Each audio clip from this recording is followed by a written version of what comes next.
And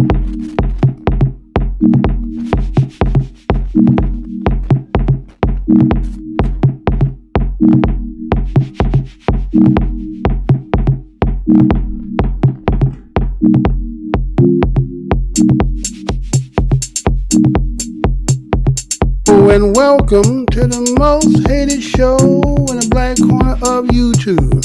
I am your host, the whiteologist, Mr. Blows Your Minds, and this is Black Minds News Report.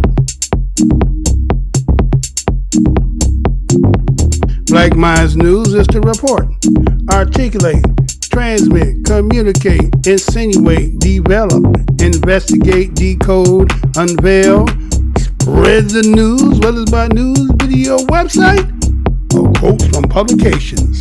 As I articulate this information at the Creator Universe, be here, heart, soul, mind, and spirit. Cause why? The truth don't need no partner. As a descendant of the greatest people who created this land that we call the United States, we, the today's children, offspring, and present generation, we give honor to our ancestors. You know what the matter of my show is? I'm never going to tell you what I heard. I'm only going to tell you what I know.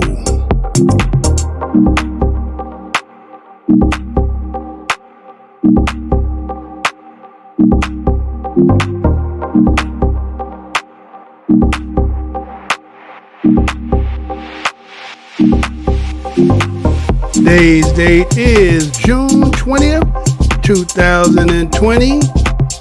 Again, Black Minds News is trying to get back into the live production. For those who may not be here when we're doing it, told you we was going to work and get ourselves back into it, right?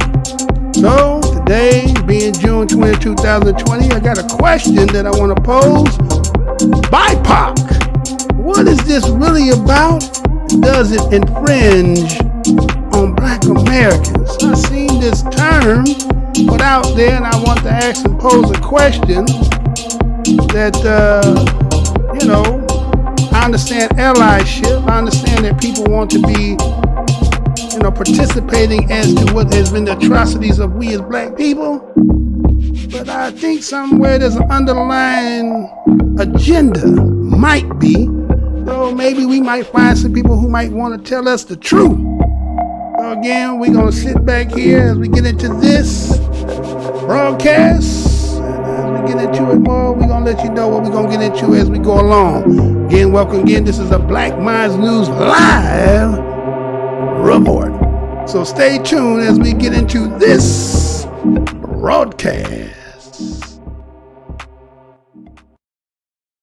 Hey, how's y'all doing, everybody? Again, this is your host, Mr. Blow Your Minds, and welcome to the most hated show in the black corner of YouTube.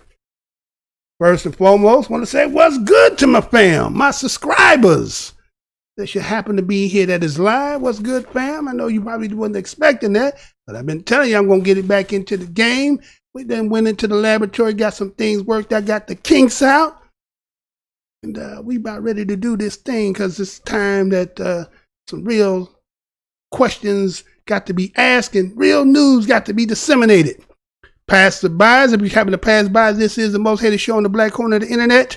We always got a grand open and go down the aisle, see some things. If you happen to see something to make you feel some kind of way, remember the motto of my show is the truth don't need no partner. All right, so again, the question is BIPOC. I seen an article and it was talking about BIPOC, and again, based on everything that's been going on here in this United States ever since May 25th of 2020, where we all visualed and seen the video of George Floyd and how that struck a chord in everybody in this nation, depending on what side of the coin that you was on. And so we sent a lot of people who participated in their protests, allyship, and the country still has not recovered. It's still in turmoil and still seems to trying to find a solution. And that can all be positive depending on what side of the coin, because some people want some things to be the same old same and others won't change. Let me say that again. Some people want to see the same old same and some people just want to see change. But with that being said, you know, people talked about how they noticed that there were people who were involved in some of these, let's say, allying up with those of the BLM, which was Black Lives Matter, right? Black Lives Matter has become a term that's kind of equivalent to, well, you know how they say the N-word, which over here we just say it like a TI is, the nigger, right? When you say nigger, right? Black Lives Matter to some people is kind of almost equivalent to that word there, right? Like you said that, and a lot of people, you've been seeing a lot of videos and articles where people are losing their mind because somebody is stenciling and, you know, things like that. It's like to combat BLM, people say, well, all lives matter. No one would ever argue that. I think when somebody has to come out directly and just say something particular, it's because there's an issue with just those in that particular group. And so when they start to come out and say certain things, they're saying it because, well, you know what? There's a problem here. Now, many times before there was the invention of camera phones, a lot of the stories that people heard us talk about was made primarily like a fairy tale. Once upon a time, I tell you a story, and because you had no footage and video, it was like, you know what? That's a good tale, but there was no evidence to prove. There is no facts to prove to it. But with the invention of the camera and people catching certain things, and I call it the all-seeing eye. Now, those who may have the other, they may reason have another way they talking about all-seeing eye. But we do say the all-seeing eye catching a lot of things and things are being recorded. And so, guess what? A lot of things have been caught. There's a lot of things now that cannot be denied what you see. Like sometimes ago, like they'll go back like in the 90s when they was beating Rodney King the way they beat Rodney King, and they say, well, what your lying eyes see is not exactly, but what we give you the play-by-play is going to be what it's about, right? So I'm saying this. All right, now, with that being said, and as a BADOS, which is a Black American descendant of slaves, been in this country, lineage, bloodline can go to the beginning, to the founding of what this country was established on, right? Many of us can say that. A lot of us can't say that. But I'm kind of seeing that there's people who are here. Now, again, we as BADOS did not create the mantra. Now, the mantra would be like if you go to any kind of establishment, you see above it, you would see that it would say the name of the place, right? Let's say it's Martell's or it's Cognac, whatever it might be, whatever kind of establishment it is, right? Now, we didn't write as the nation. Now, we built it. Now, was it willingly, but the circumstance that we were under, we built this nation. And in building this nation, it created its own mantra. It had its own ideals about what it saw for the future of it. And many people try to assume that we were part of that future. But as time went on and the words that they said they were setting up, because again, a lot of people, when they talk about this melting pot, they're not telling you that the melting pot was more about those of Europe, other white people who do the spreading out in Europe will all be formulated and come to one nation, had not been something that had been done since their dispersing in Europe. That this place here was going to be a place where they come, all would be under one umbrella, unification, procreation, all those things. But as time went on, as the change was happening, what you see is people say, well, the words that you said that your forefathers wrote, we want you to honor what it says, right? They say, well, honor what it says. Now, again, for many people, we understand we want to hold somebody to what they write, but they're looking at the position you was in when they wrote it. That means it must not be you. Some people even say that there's another constitution, not even the one that you see, that there's another one. Either take that here or there, whatever you want to say if that is or not. But the point I'm trying to make here is there was a them and us, right? At one particular time in this country, it was them and us. So whatever deals that were to be made, as we want to talk about history and we're talking about emancipation, right? When we go through all that and setting up 1866 and talking about rights, right? When we talk about that, it was only talking about the BADOS, which we say is Black American descendants of slaves, right? And those who were either enjoying the oppression and benefit, whether it would have been by servitude, and they was able to get acreage and start to build a life for themselves. But we as BADOS, and we being the descendant of those, when they relinquished the so-called servitude off of us, you left us with nothing in our hand. And it's kind of like when you look in the Bible and talk about the wandering in the wilderness for 40 years with nothing, trying to get to a place of refuge. But they made some promises, they made some laws, but people were not upholding those laws, right? But again, at that particular time, it is you and I. Let me say that again. It was you and I, right? So, when I seen this here talking about this BIPOC, I said, wait a minute. Here we is now in 2020, when we're going to say that, again, the starting point of going from that, the James Company, right? The James Company that set up in 1619. And that was be over 401 years now. So here we are in 2020. And based on the mantra that you wrote originally for white people who were coming from other parts of Europe, now it has changed to include people from all around. Now, me as BADOS, hospitality is something that is natural in our heart.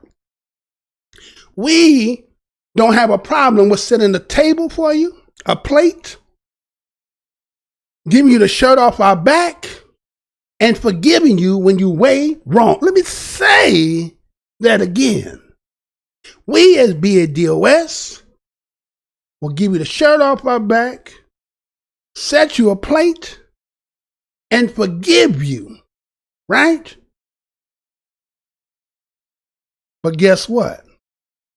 Many people don't do that in return when it comes to on behalf of us do it. That's not how the game goes. It's all take, but never no giving. So you put in all the work, right? And other people seem to want to get the benefits. Now, the problem is many of y'all ain't never really heard no true BADOS. You get the ones that are paid, bought for, that was going to stick to the script, but they can't tell you from the hardcore spirit of where they coming from, because, you know, those are a dying breed these days. So you're going to rarely get a mug like a Mr. Blows Your Mind that's going to come and tell it to you like a T.I. is, right? He's going to tell it to you like a T.I. is, right? Like Chucky's a friend to the end. Now, he built the country, they let you go, didn't give you nothing, restrict you from getting everything, and then somehow gates are opening, and now it is, give me your tithe, your poor, right? Give me all that. But the same conditions that those who were there from the beginning and their descendants have not got the fair shake of that. Right? So you have people based on whatever conditions from wherever their parentage come from, migrated from, come here, reestablish, set themselves up. By birth, they become equivalent to someone like me, BADOS. You become equivalent to me, who has generations, 10 to 12 to 13 plus generations. You become equivalent to me, and then you're sitting in my face talking about equality, equal to me. And people seem to think that that is not an issue here, right? It's okay for you to do that. So I want to pose this here. Let me show you this here, because let me say it to you like this, because I seen this conversation, and we should know what this conversation is about when you see it. You heard it. You heard it, right? And I hope that my microphone ain't too bad, because, again, I probably need to get a new microphone because it's kind of a little raggedy. If anybody want to tell me if my mic sound nice, 1 2 1 2. My mic sound nice, 1 2 1 2. Let me hear it. Let me see something about it. But if not, we're going to move forward, because I'm going to just assume that everything is copacetic and everything is good. So I'm going to play something for you right quick. And then after that, I got some things I want to talk about that. And since I'm getting back in the game, I'm willing to open up the phone line. You understand what I'm saying? I'm willing to open up the phone line just in case somebody decided they want to get into it. But let's check this out. Let me play this for you right quick. This is going to be the starting the premises of where I'm going for, because again, BIPOC, right? This BIPOC. Not that I got a problem with it, but what is it really about? Especially at this point in time where we at right now. So check this out. Yeah, we could, yeah, let me go here. For those who sitting on their hand, just in case you knew over here. And then I'm going to come in after that with this here, and then we're going to get something after. So check this out. Be right back.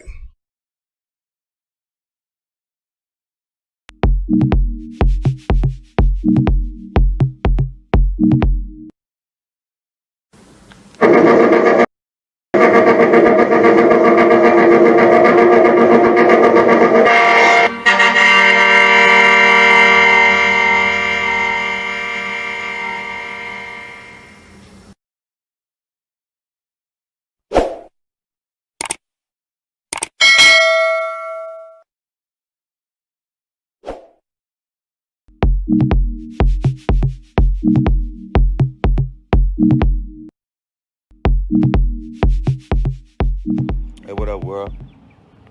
Man, I love the NBA, man. I got, that's my family. But now ain't the time to be playing basketball, y'all. Now ain't the time. Playing basketball is gonna do one thing: take all the attention off the task at hand right now, what we fighting for. Everybody gonna be worrying about the playoffs. They're gonna have all that blasted all over the TV, and nobody's gonna be talking about getting justice for all these senseless murders by the police, and nobody gonna be focusing on the task at hand, bro. None of these white owners have spoken up. None of them are taking a stand. Yeah, they might post a video when the season starts or saying what we should do, but they ain't doing nothing. Playing basketball ain't gonna do nothing but make them money and take the attention of what we fighting for, what we marching for. It's bigger than all of us, and it's bigger than the game. And it's sad that we still got to explain that to people, bro. Well, I respectfully disagree with Max's position about the players, and their leverage and what have you in this particular situation. You can use the word leverage all you want to. Remember that with the cancellation of a season, the force majeure kicks in. You're talking about players losing 1% of their salary for every game that they miss. You're talking about the potentiality of collective bargaining discussions reopening, and as a result, taking into account the billions of dollars that will be lost, and then having to go back to the negotiating table. You're also talking about the hundreds of, if not thousands of jobs that could potentially be lost by people who don't play the game but work within the NBA. You also have to take this into consideration as well, Max Kellerman, when you're looking at Dwight Howard and Kyrie Irving and what exactly they're talking about. Again, I'm going to lean on what they talked about. We're not talking about the coronavirus now. We understand what the position is for anybody with that regard. As it pertains specifically to racial strife being the reason why you would not want to go back and play. Well, we've always had that rationale throughout our history. We come out of the womb racially oppressed. I think that's something that we've talked about ad nauseum over the last several weeks, over the last several years on this show. We understand what world we're living in. We understand the uphill climb that comes along with it. What I'm saying is racial strife can't be the reason you don't go to work.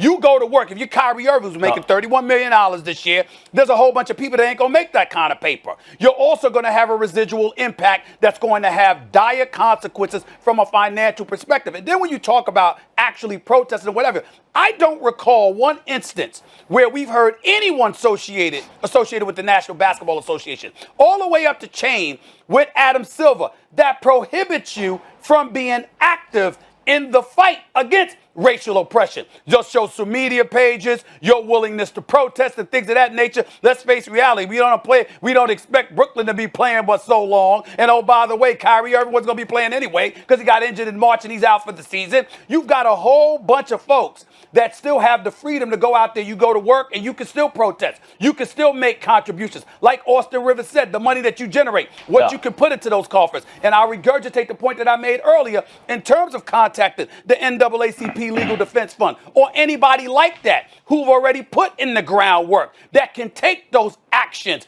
that you I agree with that to part, elevate Stephen A. the profile and bring attention and to make sure that they can go about the business of addressing your concerns. There are ways to do it and it's still going to work. That's my point. Look, one thing is a misunderstanding. I don't mean the players have more leverage in future negotiations with the league through doing all this. I'm saying they have a kind of a cultural leverage at the moment. It's an inflection point right now, and it's unusual. It doesn't usually exist. So people like Dwight Howard and Kyrie Irving are talking about leveraging that moment, not giving it up, not playing games, not going back to business as usual. See, things are normal until things get more normal for black people. And by the way, when you talk about legislation and stuff, yes, of course, they can be working on things like a federal law where if you turn off a body camera, a police turns off, that's destruction of evidence, things like that. There are all kinds of things that can be worked for, and it's not mutually exclusive. You can work on parallel tracks. Look, the coronavirus, Stephen A., black people are being affected disproportionately. Like, there's an overlap here between the coronavirus and the Black Lives Matter issues. There's tremendous overlap, and it's creating that moment. So when you say, well, racial inequality is not a reason to not go to work or hasn't been, largely that's because at times there wasn't a sense that that would actually do anything, or that the risk was worth the reward, or that people would be so like-minded everywhere that maybe it would actually work in spite of the risk. And so I think now that's changed. As to your point, and Jay, then I'll give it to you, that Kyrie's already getting $31 million this year, but he'd be giving up the rest of his money this year. Kyrie, Dwight Howard, everyone would be putting their money where their mouth is. Ultimately, I agree with your analysis. I think for some of the reasons you pointed out, they're better off even doing what they claim they want to do by going to work. But I have to check myself constantly and say, wait, is that just convenient for me? Because I'm a basketball fan? I have to check that impulse. And I think the player's antenna is up for that too. Well, let me say this before Jay chimes in. You have to check your impulse as a white guy, and I respect and appreciate that. I'm not knocking that by any stretch of the imagination, okay? I'm a black man. I'm going through the same thing that they've gone through. I've gone through the same thing that they've gone through. I've been poor most of my life. I don't give a damn about some recent contract. The first 48 years of my life, how was I living? The bottom line is that as a black man, you know what we go through. We get it. But at some point in time, it ain't enough for the apologies. The apologies, the heightened level of sensitivity, and we get it, we hear you, we understand. I'm talking about action. Action. And guess what? Protesting is one element. Finishing the job is another. And that's what we need to highlight. And that's what I'm talking about. Hey, what up, world? Man, I love the NBA, man. All right, so we are back, right? So we back. Now, that there was the day when you heard about what Stephen Smith was talking about, Stephen A. Smith, and then you had Stephen Jackson, right? In the beginning was Stephen Jackson, and Stephen Jackson being having a close affinity kinship with George Floyd and his advocacy and the issue that is going on with the NBA is trying to make a decision that the players believe that what is happening at this time, trying to make a stance. Now, again, we're not ones that sit around and hoping that entertainers and actors and so forth are the ones that's going to be the leading.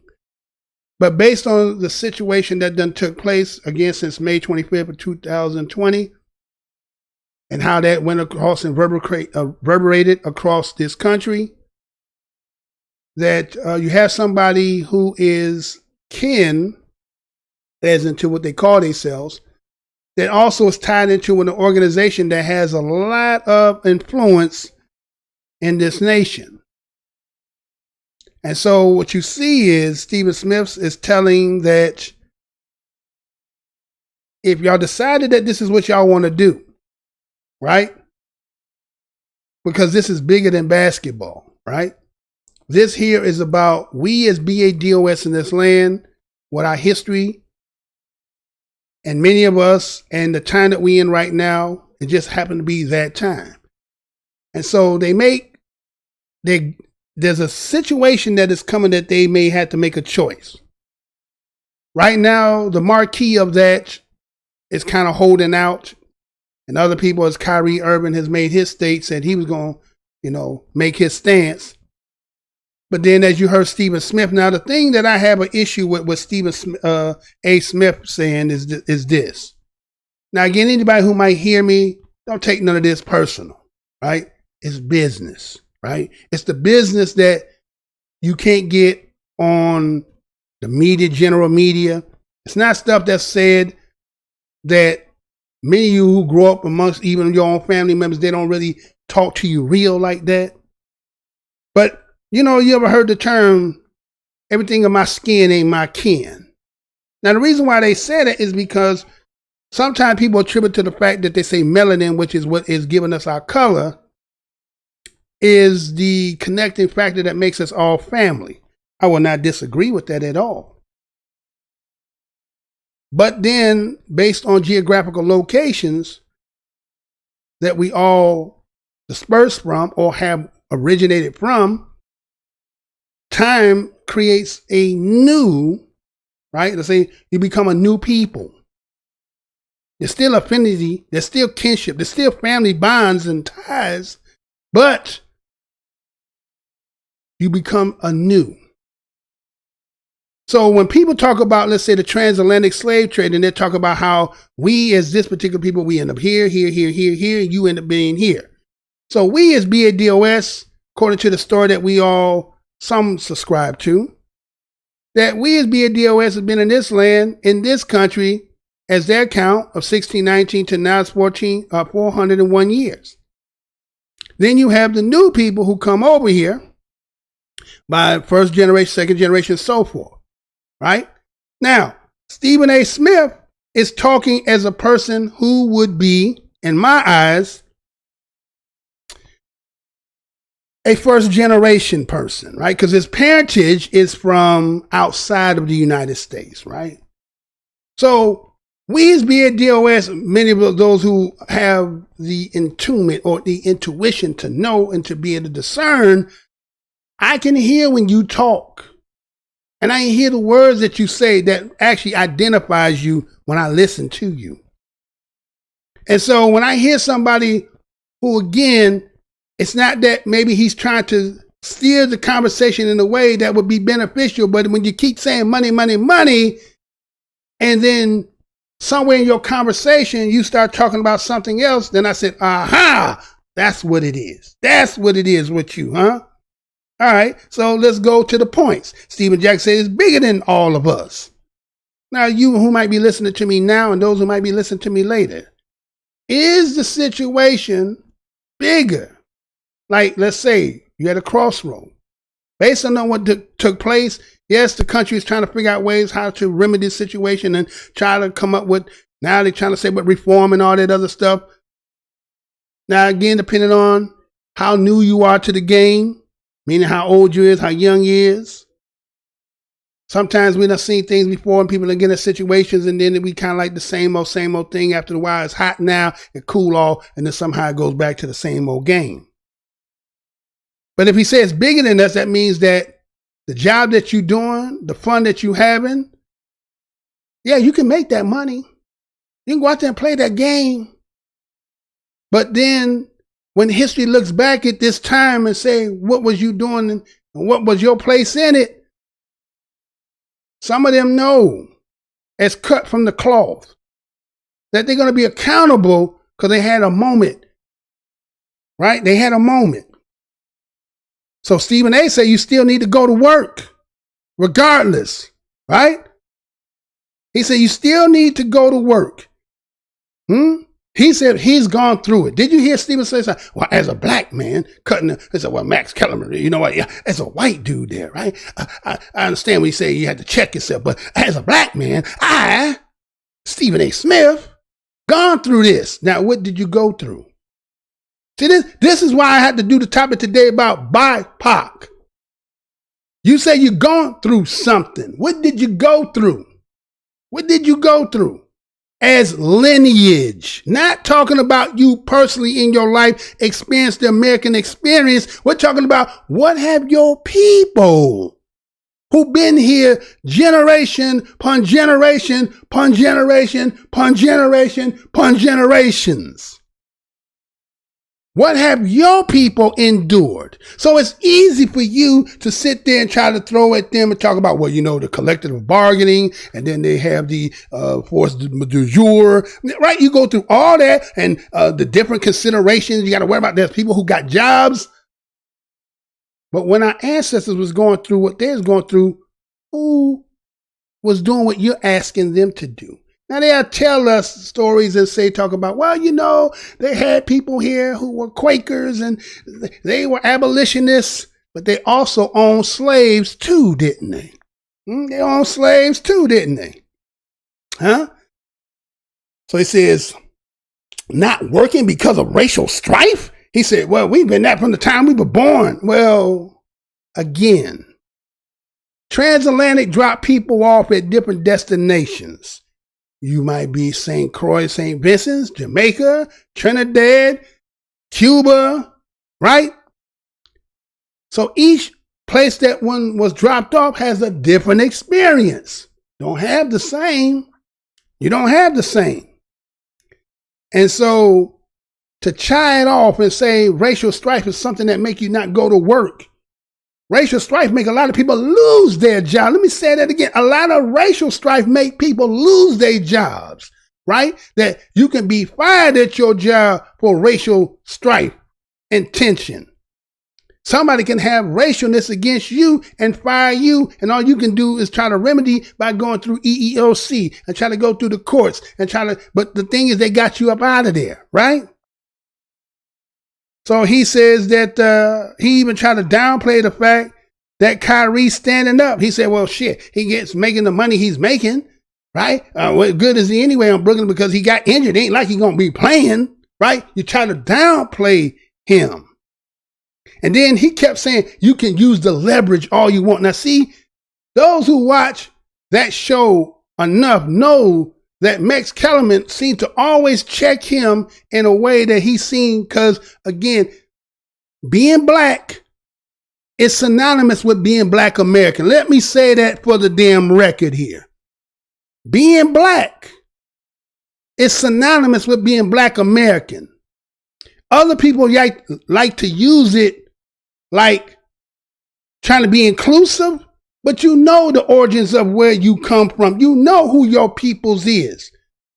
Black has been termed because that's what we use. Now, there's a lot of people who will say, well, you know, that is not a term legally. And, you know, when you're talking about using law and your status, and okay, fine with all that. Fine with all that if that's what you want to use. But colloquially, that term is being used by we. Now, people come here, and because they can be born here, they automatically get to be put in our group. How does everybody get to be put in our group, but we can't be distinguished in our own group to say who's in our group? Now, this is not trying to be divisive talk. This is just trying to figure out, based on what's done gone here, how is it that other people think that they can infringe on our history, on our plight, and think they can be somehow, they feel like they entitled to something in this land. Let me say that again. How is it that somebody who ain't put in the skin, blood, tears, or strife and torn feel like they somehow is equivalent or have some virtue by thinking that I'm entitled to something just on the simple fact that you've been here, that you voluntarily came here. And even if you didn't do it, your parents did. You don't have no skin in the game. Yes, you can protest. Yes, you can have allyship, but you ain't put no skin in the damn game, right? So here's a person who talking, even though he is born here in New York, in the Bronx, but lineage-wise, he ain't cut from the same cloth. That's why his rationale, his understanding, and many of y'all don't have the understanding is because you don't have the epigenetics that connects us in our DNA to our ancestors of what they gone through resides in us. But y'all think it's something culturally, like it's like a costume that you could put it on and take it off whenever it's convenient for whatever agenda you're trying to go into. So he says you can use your leverage all you want. There's billions of dollars lost. Now, again, him say, boss, we sick, boss. Because when he talking about the $1 billion of loss, what was he talking about? He talking about the players?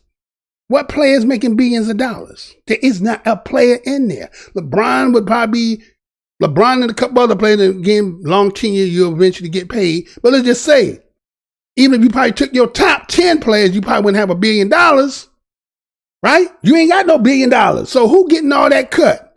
So in that case, when he was saying that, you know who he's speaking about, right? Master, we sick, huh? Now, he's agreeing to the fact that the league to say, well, against the coronavirus. Now, if you want to do that, that's fine. I'm not missing work. If you want to go with that, but racial strife, it's not about not wanting to go to work. They're contemplating whether the fact if they want to make the stance, and the stance is going to have a tsunami effect if they so choose. Right now, I think it's already past the 60 days, but that's to be another time. He said, we all had that in our history, racial strife, huh? He said, protest or whatever you want to call it. Now, see, a person who's not cut from it, don't say whatever you want to call it. When you cut from the blood of BADOS, Black American Descendant of Slave, you don't say what it is. You don't say, or whatever it is. We know what it is. We live it. Now, again, there's different levels, different statutes and status in life, and some things that, again, according to the system, that you can make the system gain something out of your, let's say, your gifts and talent, that he can make more off of you. He'll give you a nice house. He'll allow you to have certain luxury things because he can make money off you. But when you can't make no money off you, you first, what they say, first fired, huh? Last hired, first fired. You know how it goes, right?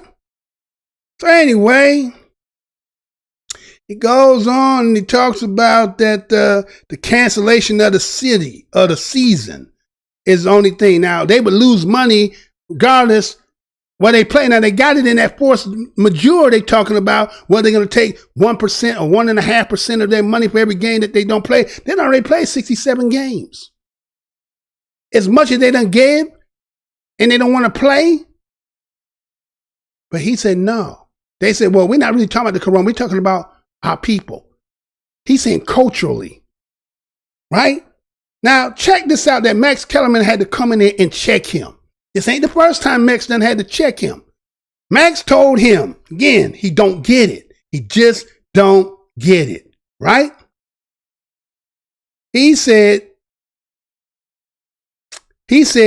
that you say that leverage don't matter. Max Kellerman, a white man, said to you,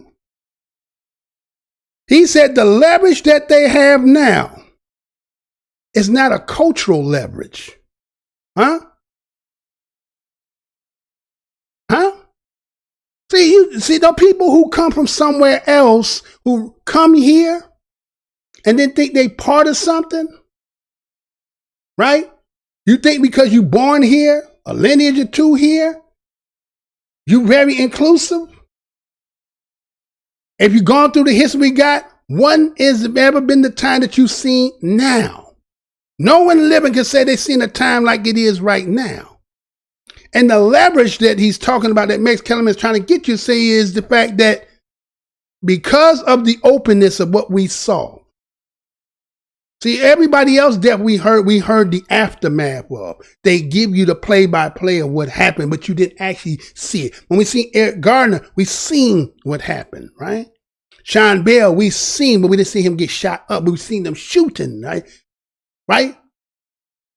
We seen Castillo getting shot up in the car, right? But to watch a man at 8 minutes and 46 seconds slowly die in front of your eyes on Memorial Day. George Floyd died on Memorial Day. In this country, Memorial Day originates with we as BADOS. Did y'all know that? Memorial Day didn't start by something that the white man created. That came from we as black people. Getting out people who had been massacred and bringing them back. And then they still, as they stole everything else and reinstituted it and made it what? What you consider, what you celebrate today, right? So anyway, Max Kellerman goes on and said, overlapped, huh? He said it's not business as usual. This ain't the same old same, Steve. And you don't seem to understand it. And that's the disconnect with people who say, I'm black like you, but you come from somewhere else, but you don't come from the bloodline and history from where I come from. There's a disconnect. You rationale about something that you cannot internally from the spirit understand. And yet many of you get out here and talk as if like you speaking for us. And I'm here to tell you, y'all wrong. Know your damn place.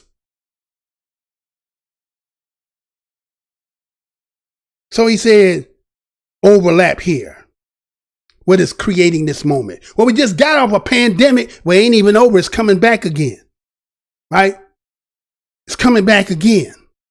But we went through this whole 2020 has been a cataclysm of events from Kobe to, you understand? Just rocking you all kinds of your emotions, all kinds of ways. And then came with a pandemic and then came right behind and we're seeing Breonna Taylor, Ahmaud Arbery. You understand? I mean, we can go down the list. There's a whole lot of people we can name.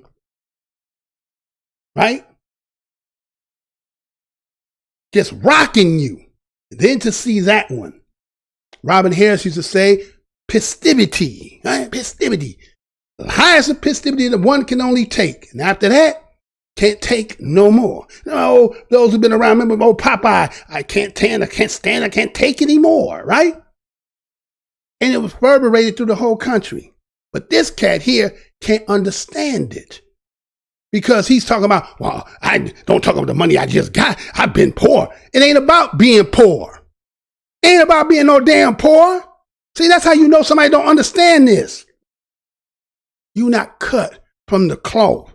I don't care what school you went to. I don't care what no organizations you've been in. If you're not in the bloodline, because that's what heritage is. That's what lineage is. If you're not in the bloodline, it's not about you can just take a title and apply it to yourself because one wants to be it. What is that? Descartes, so a man thinketh, so a man is. So you think because you think something that makes you what you is, it don't work like that. Show me in science where that works. So going on, he says overlapping. So all the conditions and economic and all this is all entwined in this. At a crossroad where if something ain't being done, BADOS, it's like watching your favorite animal channel. They keep talking about it's going extinct.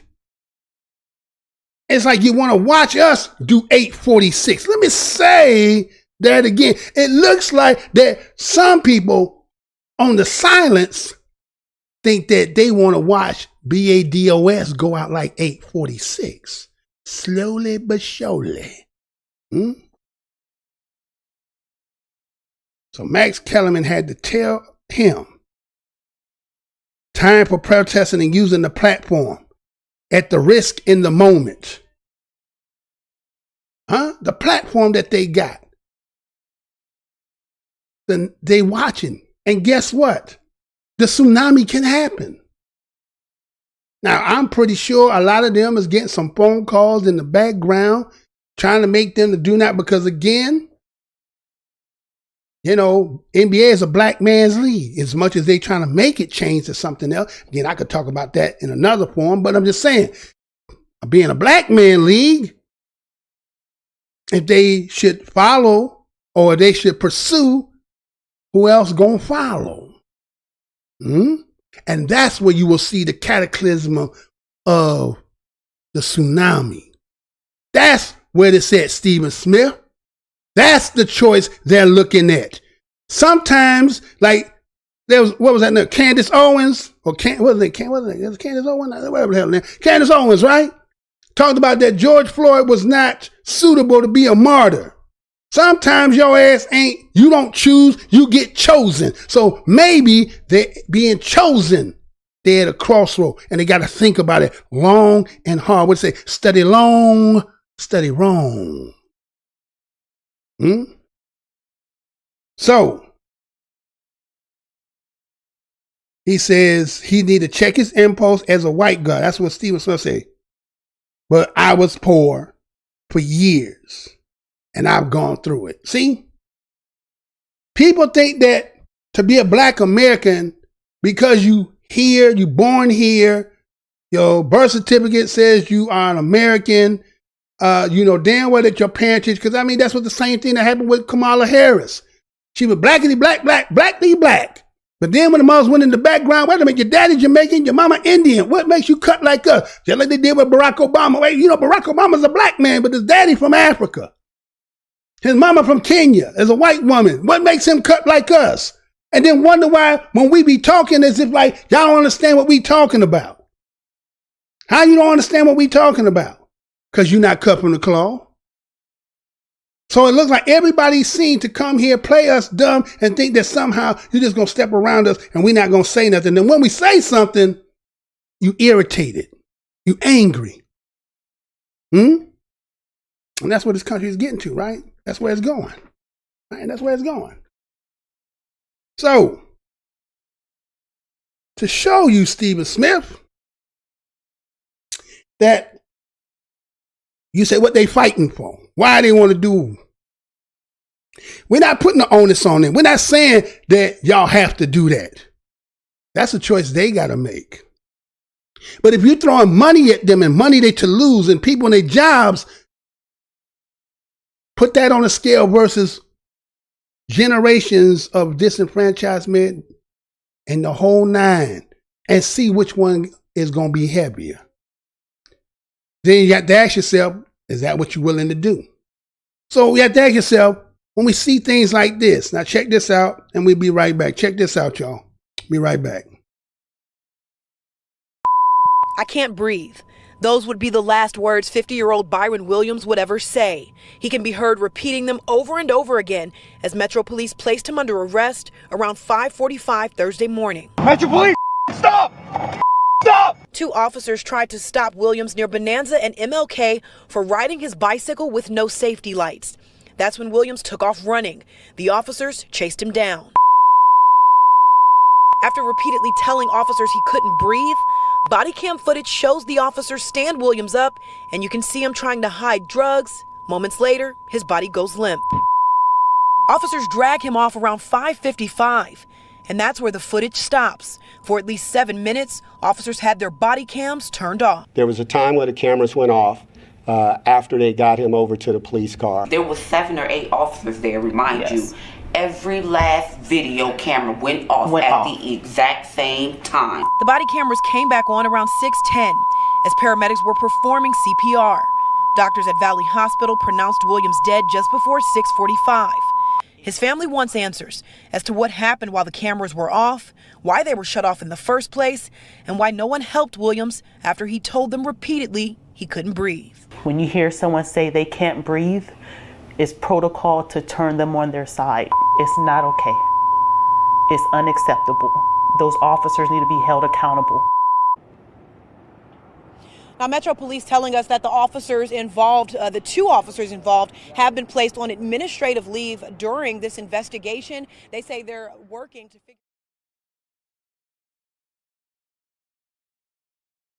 Now we back, right?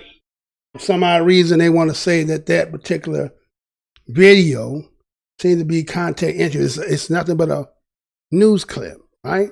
But you know how it is. When you're speaking that truth, they don't really want that truth, do they? They really just want you to kind of go along like they go, right? Now, what you seen in there was a black man.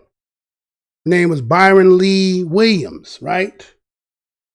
And Byron Lee Williams was in Vegas. According to the story, it goes back to like September the 5th of 2019. They said that what you saw in there is that you seen him on a bike, right? And he was being accosted by the police without lights, safety lights. And you kind of seen how he was getting chased about, right? Now, that's all that is about some lights, right? But the problem is being black, being out, and somebody see you and think you suspicious. Because, I mean, it's already determined, it's already stigmatized in many minds of people who are in opposition to you that you might be doing something. You know, just like when the Trayvon Martin, when you go back and listen to the Zimmerman, when he talk about he seemed like he's up to no good, he's doing something, he's up to no good. You know, we always being labeled that. We're up to no good because why? I guess we've been deprived of so much. We got to always be trying to figure out a way how to survive. So I guess we got to be thinking about doing something, and that's the way y'all look at it. You know, have always looked at it.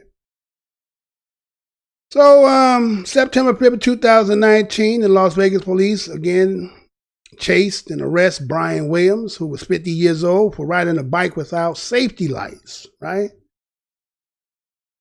And we see that the police had put out limited video, according to what the story says, and we see him on the ground there, and he's handcuffed. You see a cop was kneeling on his back, and then you see him being lifted up, right?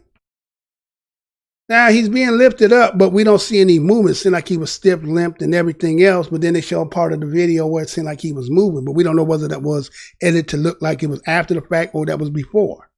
But what they did say, as you heard in them, they said that the family members who end up going to the police station and seeing the video, that somehow that they simultaneously cut their cameras off. And after they returned their cameras on, he was dead, right? Okay. And so accordingly, they say that he had been saying he can't breathe 17 times, but that's what you kept hearing the bleeping out. The bleeping was the simple fact that they're saying that they don't want you to keep hearing it. And guess what? If this has happened in September 5th of 2019, this is actually before George Floyd.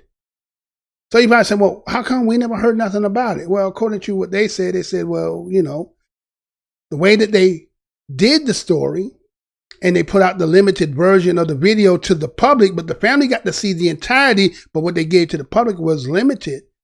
And then when they did the press conference, it was more as to about his background. Have you ever noticed that they do that a lot with us? Like the situation be about something else, and then what they do is they talk about the damn background. What did that have to do with it? That's kind of like the same thing what Candace Owens did when she talked about George Floyd and how in her eyes he did not stack up to what she believed a martyr to be. Look at his background. He been to jail. Well, shit. Martin Luther King went to jail. Jesus went to jail. Anybody you know that was doing something, they all went to damn jail. So what's this pristine, clean, no caffeine? That's what you talking about, right? We understand. We get it. We know where you come from. So we see that also that the Williams family had, they've been trying to fight to get this out there. Again, with social media, we don't understand how they got undermined. Maybe they didn't know. He was 50 years old. Jeremiah Tompkins was the would-be stepson of the mother that his relationship was his mother. And he's seeing now that he's seeing with the George Floyd situation, he kind of like, man, you know what I'm saying? What happens if it would have got notice about with him? Right? What happened then? Would his name be resonating the way it is? Well, maybe not. But that's just the point. There's a lot of things that done happen in this country that has not gone publicly, has not been videotaped, right? And so people say, well, you guys, all you complaining, that's all you want. No. But let's just say, with this being said, as we say Williams, we're going to say that he's BADOS, right? And what we just seen him go through, and many others that we can name, roll off the roll call on, right? So tell me, how does the POC, people of color, I say piece of color, right? Pieces of color. Some of y'all got pieces of color. They're not really people of color. You got pieces of color in you, right? Y'all got some in your family line, because let's say, for instance, how is it that everybody that come here, when they start talking, how is it that they start attaching themselves to the BADOS history? How come y'all be tying yourself to our history, talking about 400 years and what we've been? That ain't your history. Why everybody do that? They, trying to fit in of the atrocity, right? You want the benefits, but you don't want to go through the labor, what we had to go through to get it, right? And we haven't gotten anything, but everybody's standing with their hand out. Back in the day when you went to school, those who've been around, don't your ass better not open up no piece of candy trying to sneak you a now later in class. Because once somebody starts smelling it, everybody like, they looking like, let me get one. Let me get one. You ain't gonna have none, right? So that's just how it is here. Everybody got their hand out to get something, and then you ain't supposed to get nothing. So everybody trying to position themselves in allyship, but in actuality, they underneath and they trying to figure out a way how to undermine you. You don't believe me? Let me go ahead and get on to get to the good stuff here. So we can get up. Okay, we're gonna go ahead, right? So I want you to know what this BIPOC is. We ready to do this? Hopefully they don't cut us. I don't know why they tell me my video output is low. Been fine all this time to get right there. So one of the YouTube agent mugs sitting up in here, right? If you ain't all up in here. Sit up in here and that's what y'all do, right? But anyway, it is what it is. So check this out. We'll be right back. Check this out.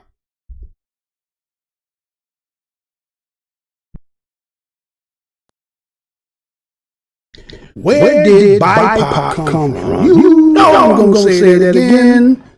Where did BIPOC come from? The acronym, which stands for Black, Indigenous, and People of Color, is suddenly everywhere. Is doing its job. This story comes out of the New York Times, June 17, 2020, and this is how this reads. Black Americans have been called by many names in the United States. African American, Negro, colored, and the unutterable slur that rhymes with bigger. Recent weeks, protests against police brutality and racism have flooded the streets and social media. Another more inclusive term has been ascribed to the population. BIPOC. The acronym stands for Black, Indigenous, and People of Color, though it is now ubiquitous in some corners of Twitter and Instagram. The earliest reference the New York Times could find on social media was 2013 tweet.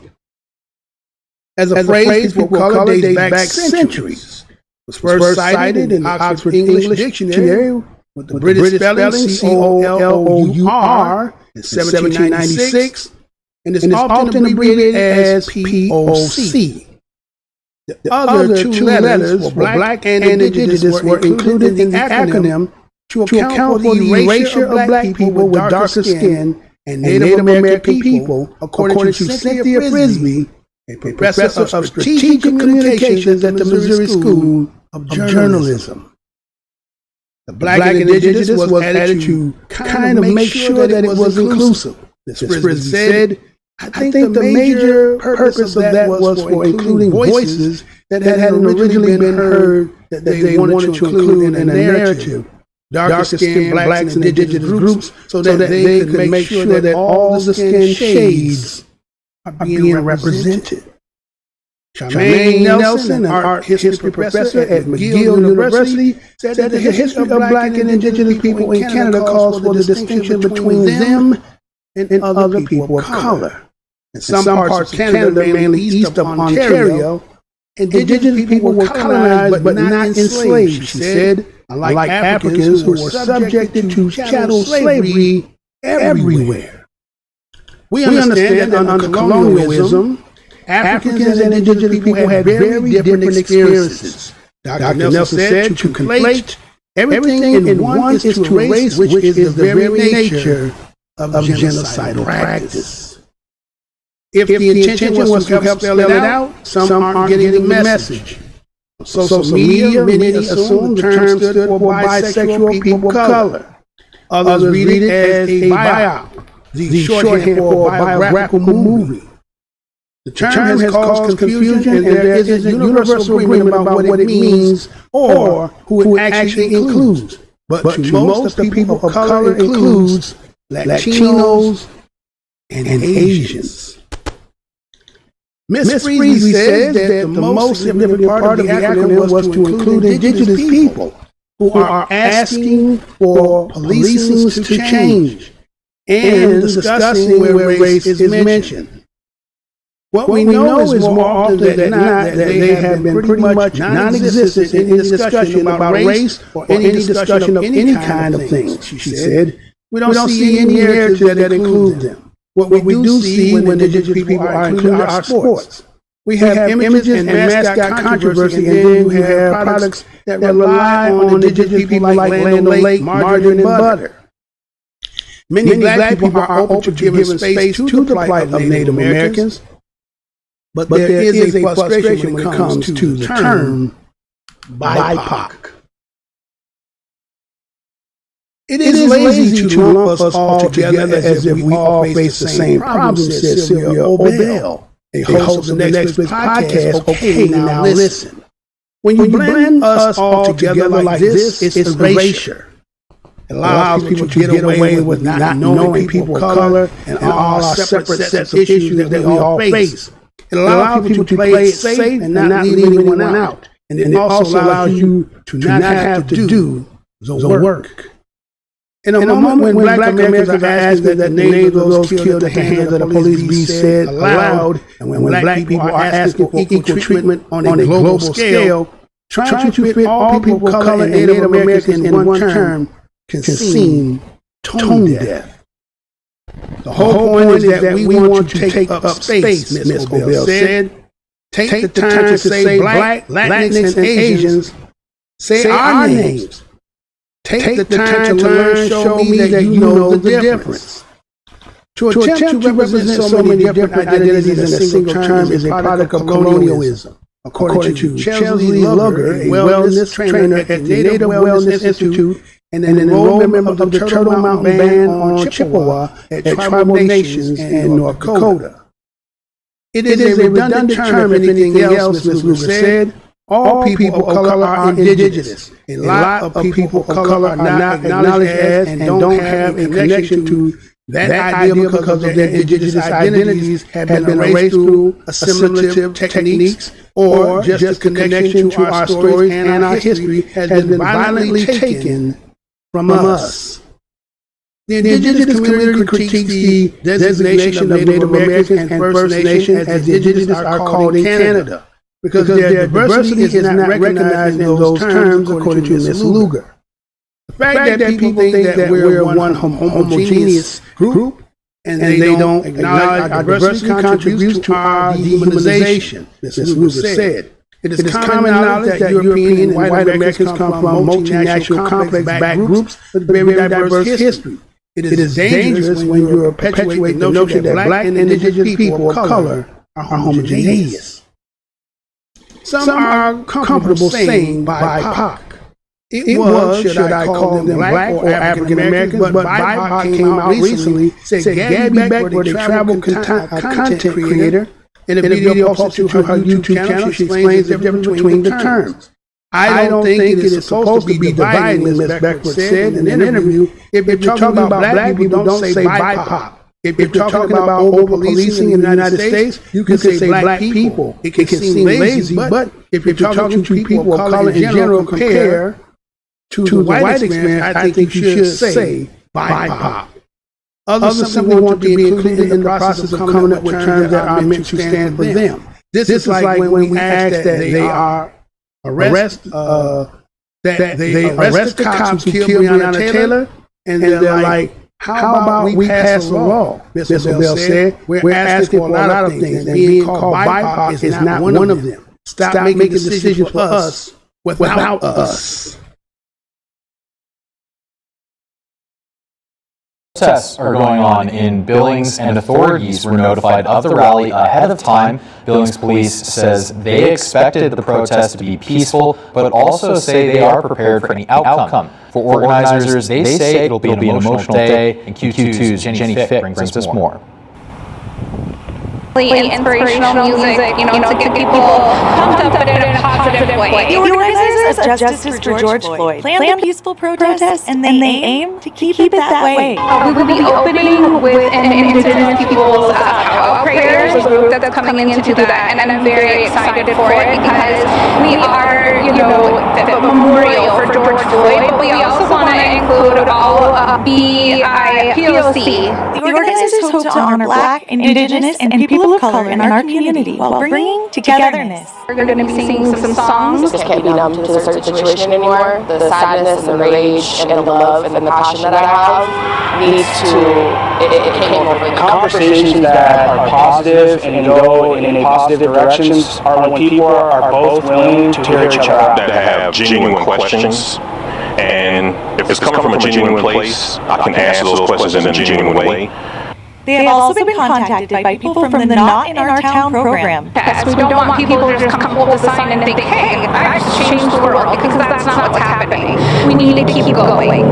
Not in Our Town originated right here in Billings after residents stood up for their neighbors against hate crimes occurring in the 90s. The program inspired communities around the world to take a stand against hate.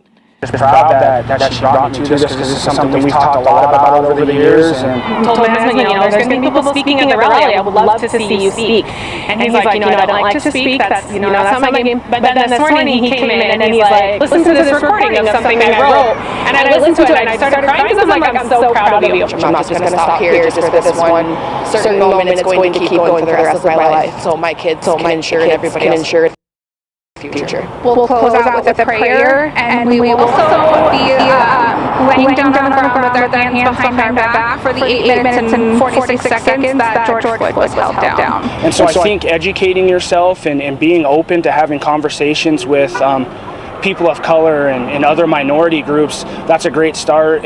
Yep, from playing high school basketball to college basketball to now. He's going to be a teacher at Skyview this year, so, changing kids' lives. So, changed ours. It's awesome that we get to involve different cultures in what we're doing, and that's like our goal, is to bring everybody together. So we do have a great support system in our community with people who do want to help and genuinely care. So you got to start somewhere, and that's where we're starting. In Billings, Jenny Fick, MTN News. Organizers also said they will be handing out masks to the crowd, and will have coverage from today's protest tonight at 10 o'clock.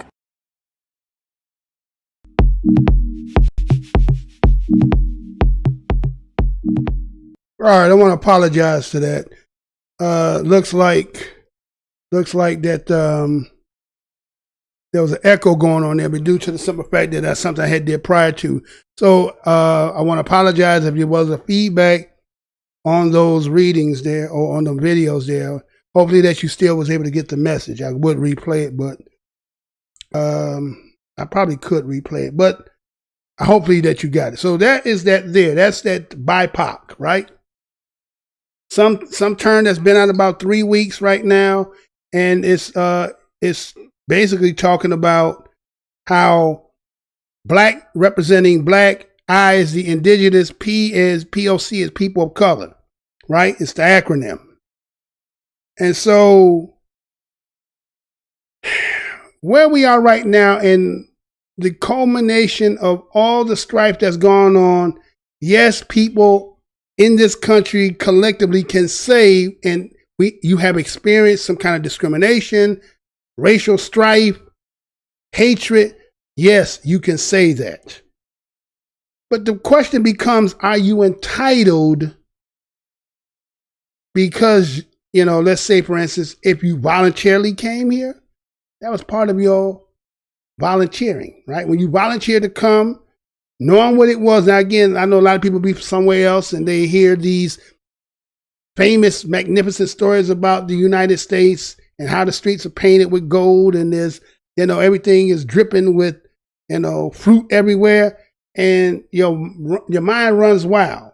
But once you get here, and maybe it's not as they say, everything that glitter that goes. Now, you have an option, right? You have an option whether to stay, to endure, or find you a niche and build.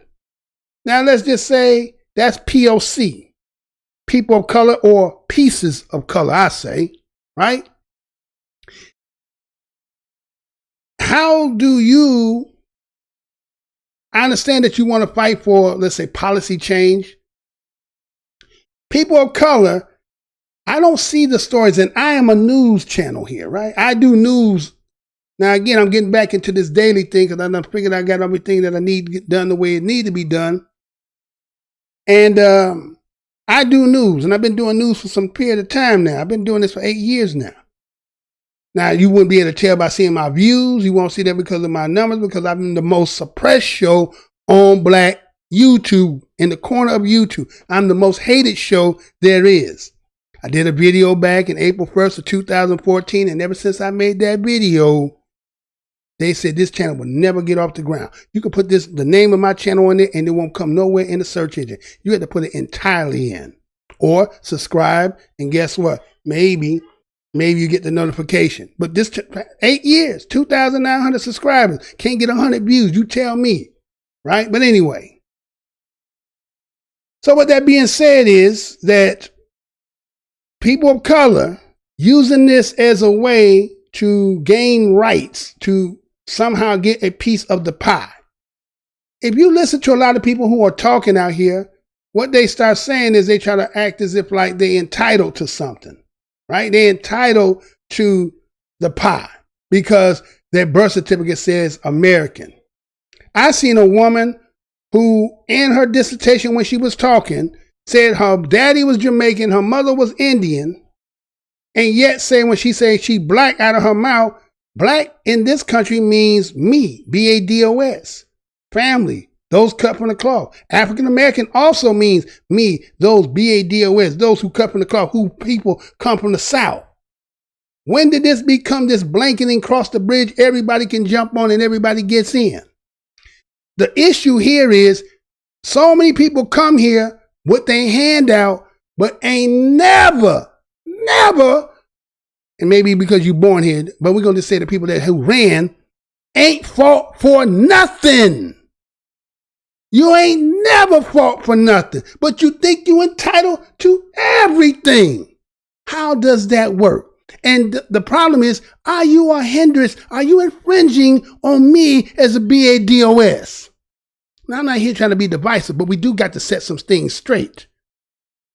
People of color, where did you come from? Where is your lineage from? Where did your suffrage come?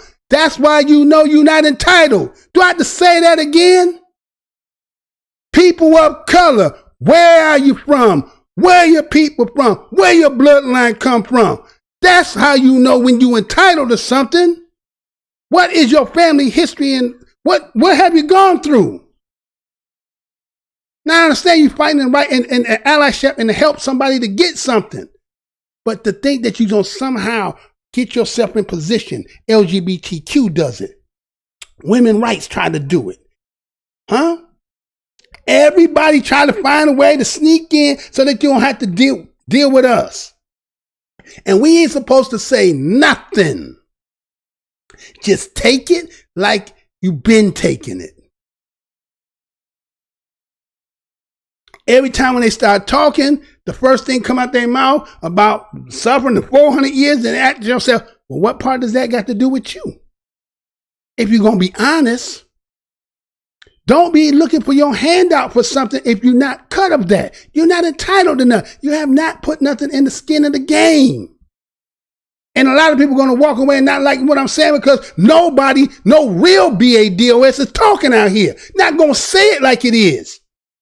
They're going to politically correct say it. It don't mean I hate you. That don't mean I ain't got no love for you. But I say we got to get ours first. You ain't got no title to be putting yourself in something trying to infringe on my rights, infringe on my claim. Get out here, get ate by dogs, water holes, get buried, hung, work your ass up and can't see the morning, can't see at night, then come holler at me when you start getting about 10, 11 generations. Then come holler at me. Till then, you voluntarily or somebody used you as a pawn to keep you here so that they can get claim in here. Let's keep it 100 here, right?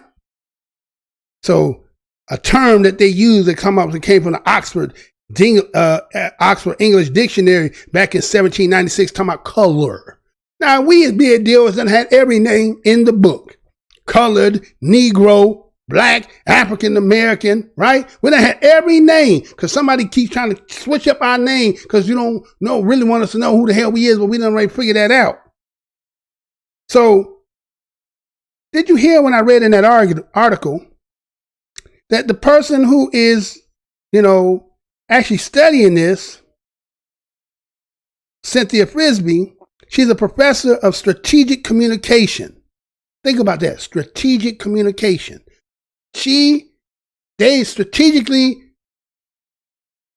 a professor that they strategically, how they communicating, how they spinning shit, how they, you understand? Manipulating. So here's a new term going to be thrown out there to throw in more to try to do what? Put the fire out on with dealing with us, BADOS. You know what it's about? Dousing the fire out for whatever the hell they on. See, nobody want to deal with us. Again, we the big joker, the little joker, the ace of spade, the king of spade, the queen of spade, the jack of spade, the 10 of spade. Ain't no other cards in the deck to play that can beat it. So what we're going to do is we're going to put all these other people over here so that they can somehow deter and deflect and try to make it inclusive. And we holding hands, everybody, big rainbow.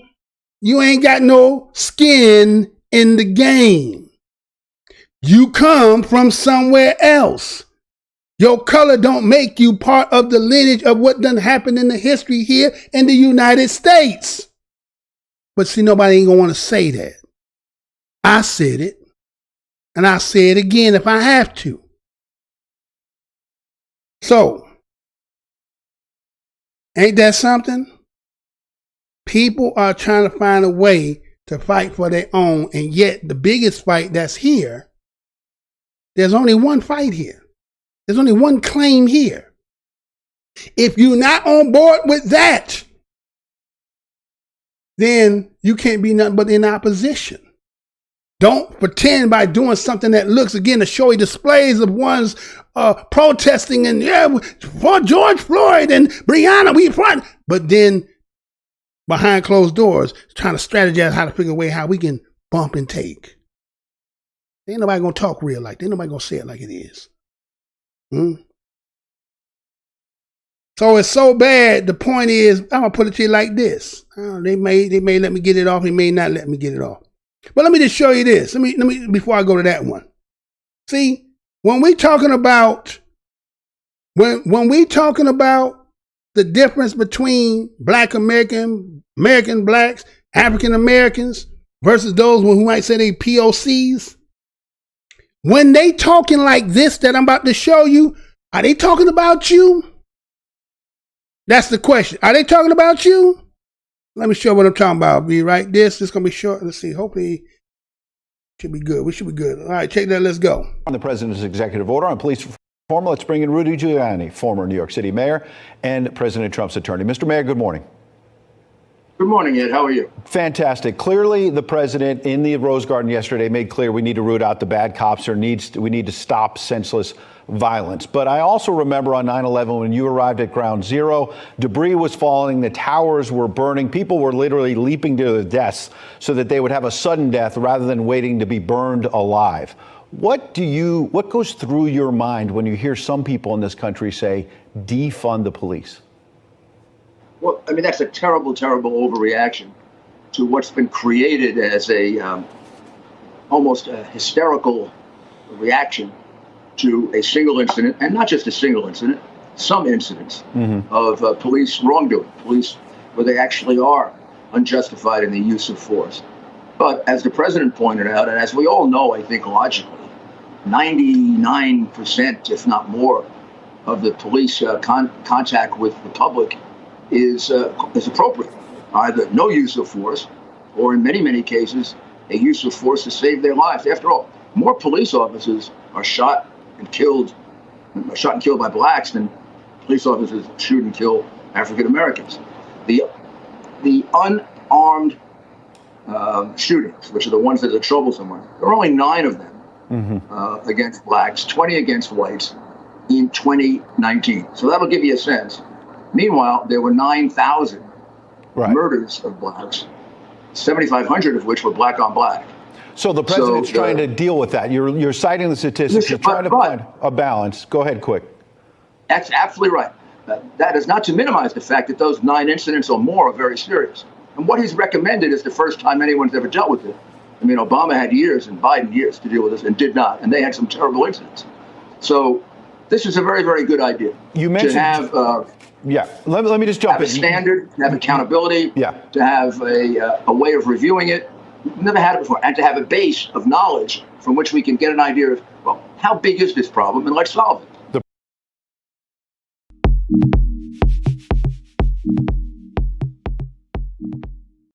We back, right? We back, right?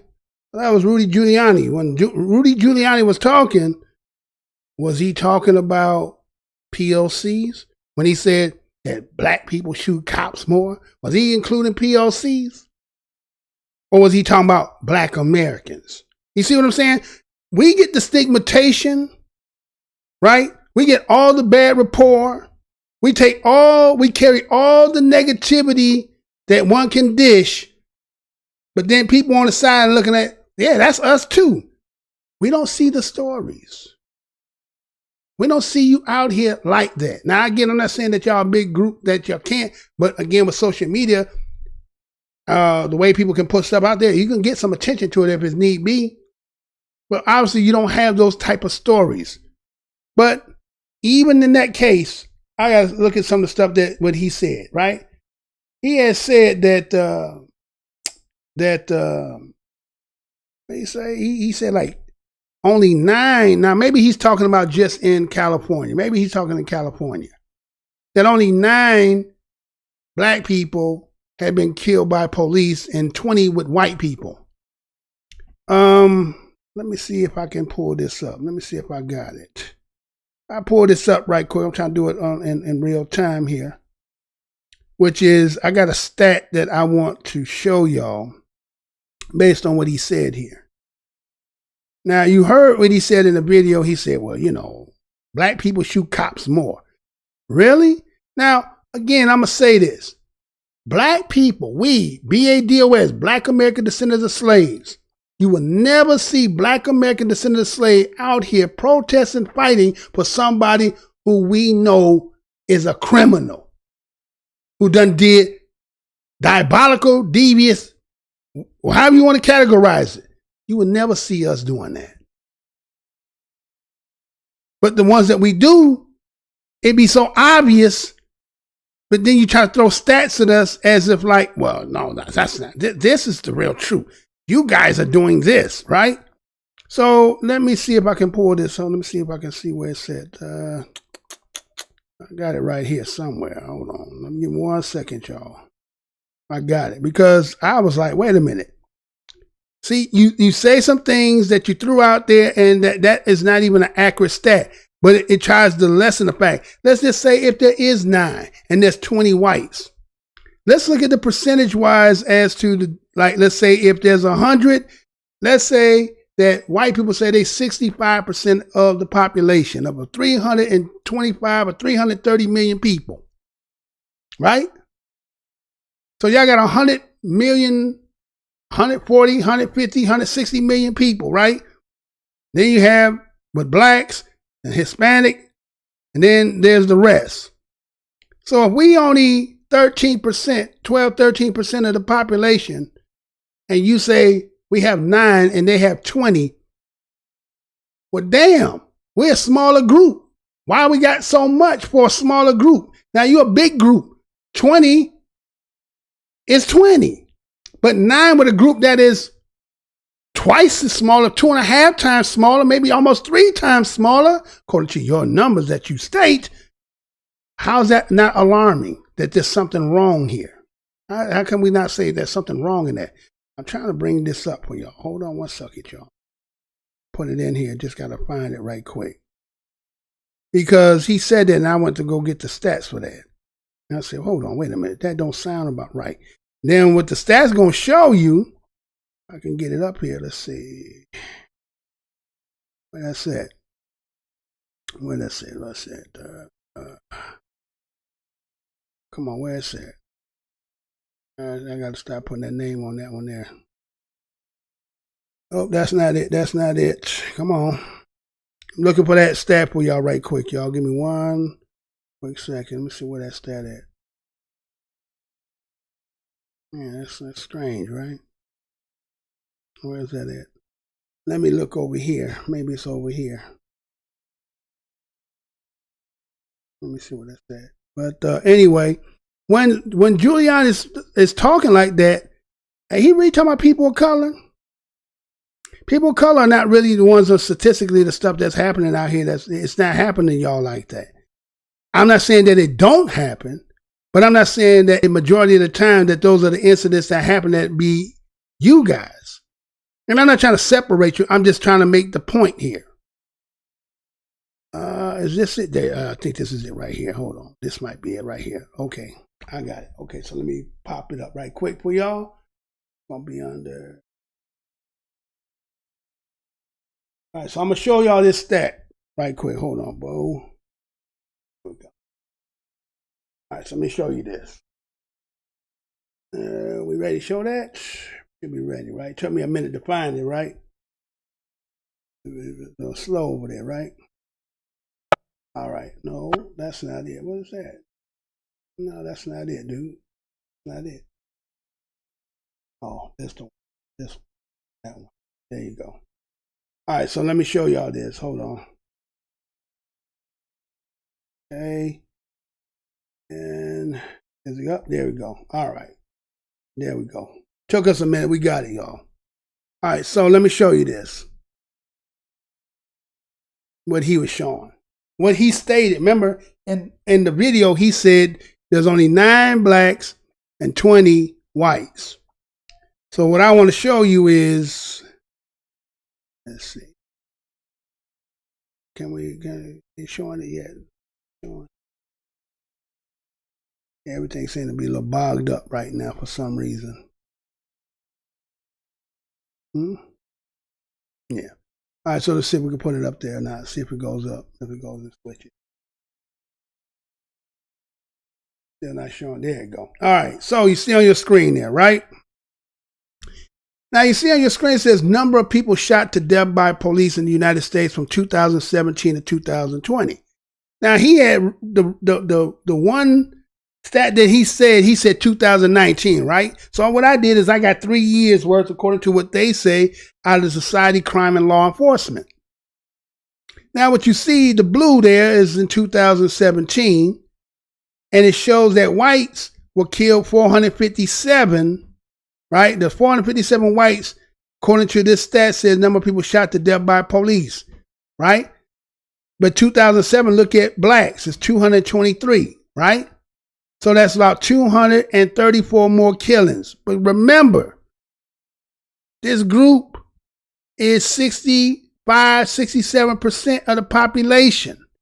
Black people are only 12, 13%. 235 is a lot with the numbers we got. It's not like 457 is not a lot or small, but you have more people.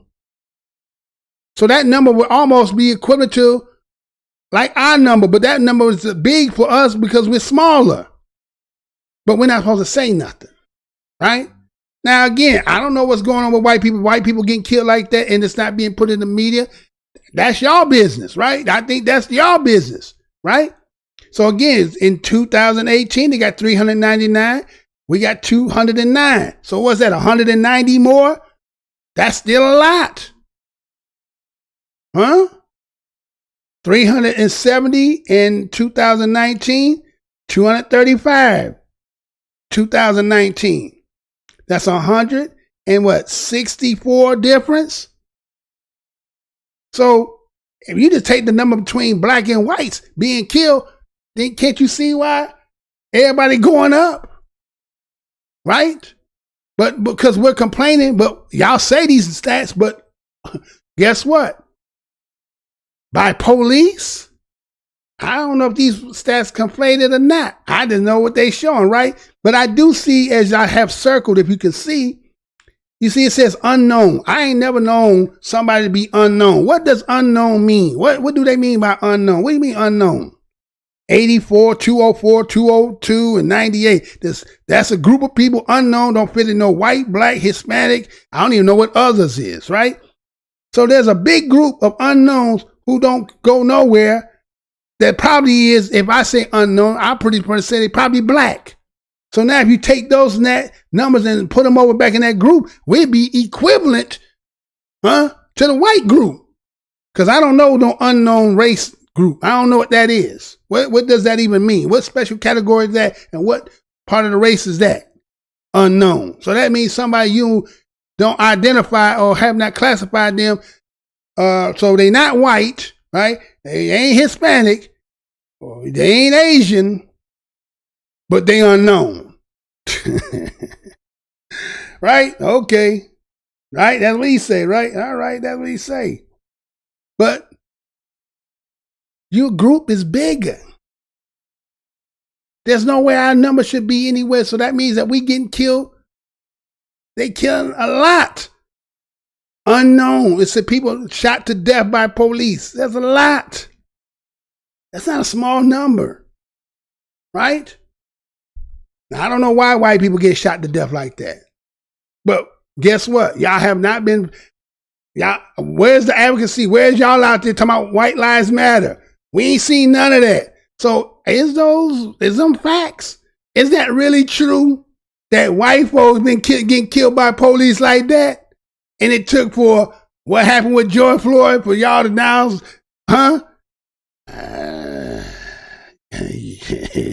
said that right? But POCs, where y'all at? See, that's not an issue with you. Don't mean you don't get run-ins with police. That don't mean that they don't harass you and give you tickets. That don't mean none of that. Don't mean that you ain't getting discriminated against. It don't mean none of that you're not getting that. It's just that your plight is not the same as we as being DOS in this land. That's all. It's not. Matter of fact, going to get to the end of the show here. Let me show you something here, right? Because, Philanice Floyd, George Floyd's brother, went before the United Nations, right?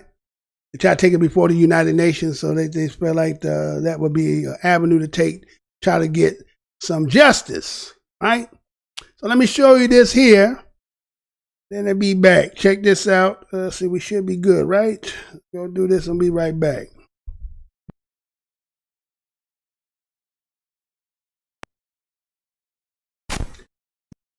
And Human Rights Chief urges nations to pay reparations for slavery. Colonialism.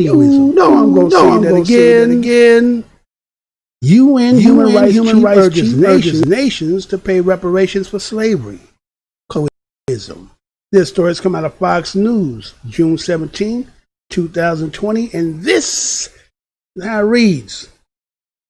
United Nations High Commissioner for Human Rights, Michelle Bachelet, urged countries to address today's systematic racism and centuries of violence and discrimination through reparations and other processes. In a Human Rights Council meeting held in Geneva Wednesday, Council members addressed racism globally and focus on the recent calls for reform changes, particularly in the United States. The commissioner pointed to the gratuitous brutality that police used in the United States, resulting in the death of George Floyd, black man who died in police custody on May 25th, sparking nationwide protests. Behind today's racial violence, systematic racism, and discriminatory policing lies, the failure to acknowledge and confront the legacy of slave trade and colonialism, Bartlett said. Demonstrations also took place throughout Europe in response to police brutality and racial injustices. Dozens of statues of slave traders and figures representing colonial imperialism were removed. Bartlett said it was not enough to condemn racism and police brutality, but that it was also necessary to make amends for centuries of violence and discrimination, including through formal apologies, truth-telling processes, and reparations in various forms. Philonise Floyd, the brother of George Floyd, addressed the council in a video message Wednesday requesting the UNHCR's assistance in combating racism in the United States. I am my brother's keeper. You and the United Nations are your brothers and sisters keepers in America. You have the power to help us get justice for my brother George Floyd. Philonise Floyd said, I am asking you to help him. I am asking you to help me. I am asking you to help us, Black people in America. President Trump removed the United States as a member of the human rights body 2 years ago, but the U.S. ambassador in Geneva, Andrew Bremberg, released a statement prior to the meeting Wednesday noting an executive order on police reform signed by the president Tuesday.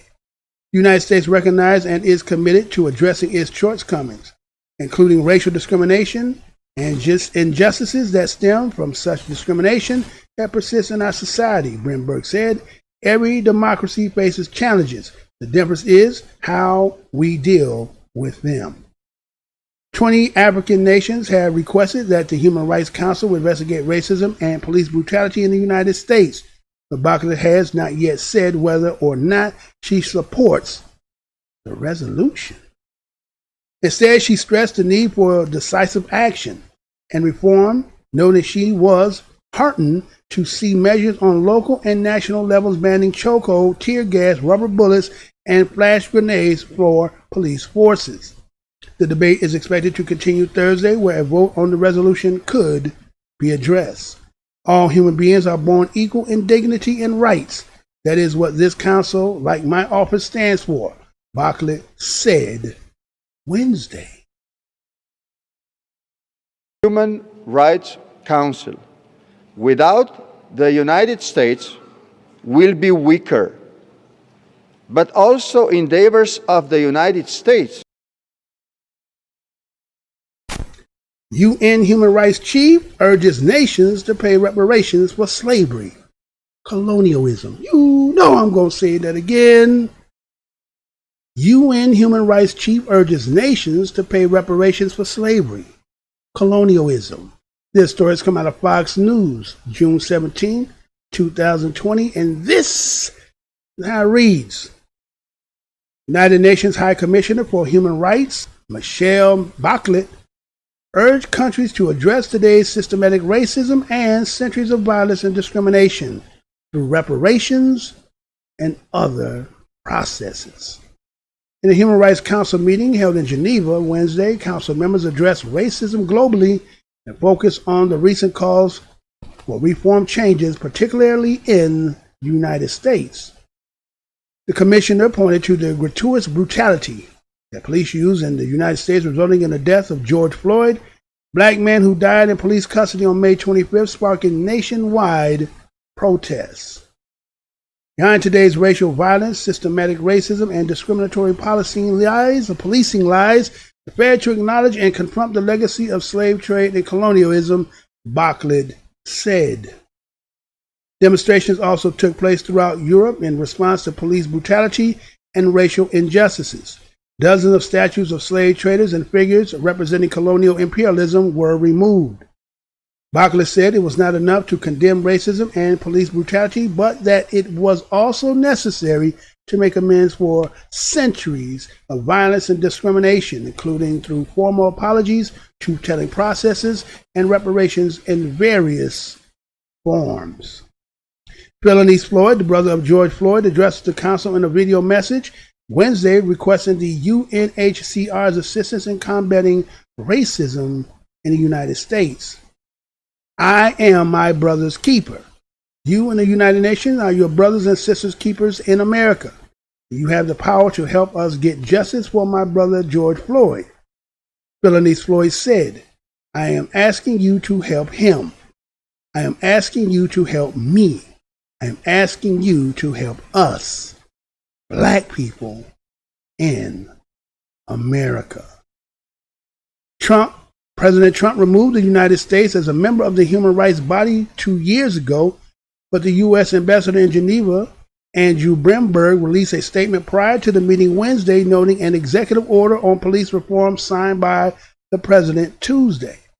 The United States recognized and is committed to addressing its shortcomings, including racial discrimination and injustices that stem from such discrimination that persists in our society, Bremberg said. Every democracy faces challenges. The difference is how we deal with them. 20 African nations have requested that the Human Rights Council investigate racism and police brutality in the United States. But Bachelet has not yet said whether or not she supports the resolution. Instead, she stressed the need for decisive action and reform, noting she was heartened to see measures on local and national levels banning chokehold, tear gas, rubber bullets, and flash grenades for police forces.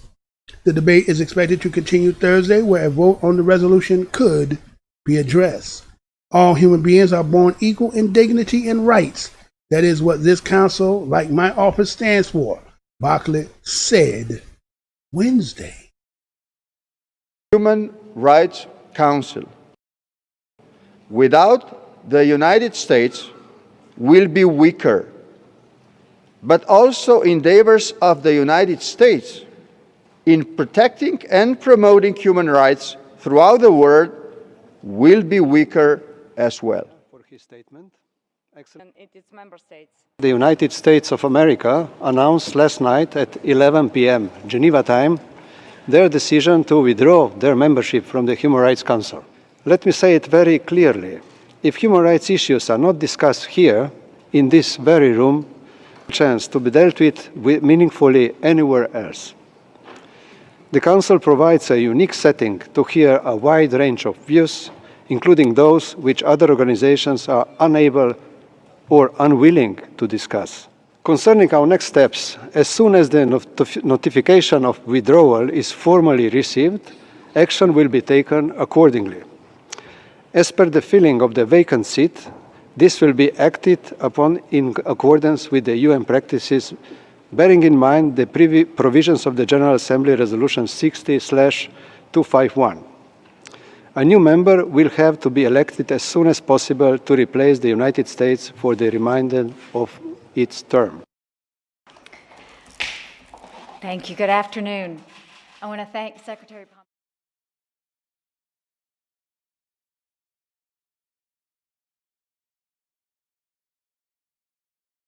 Right.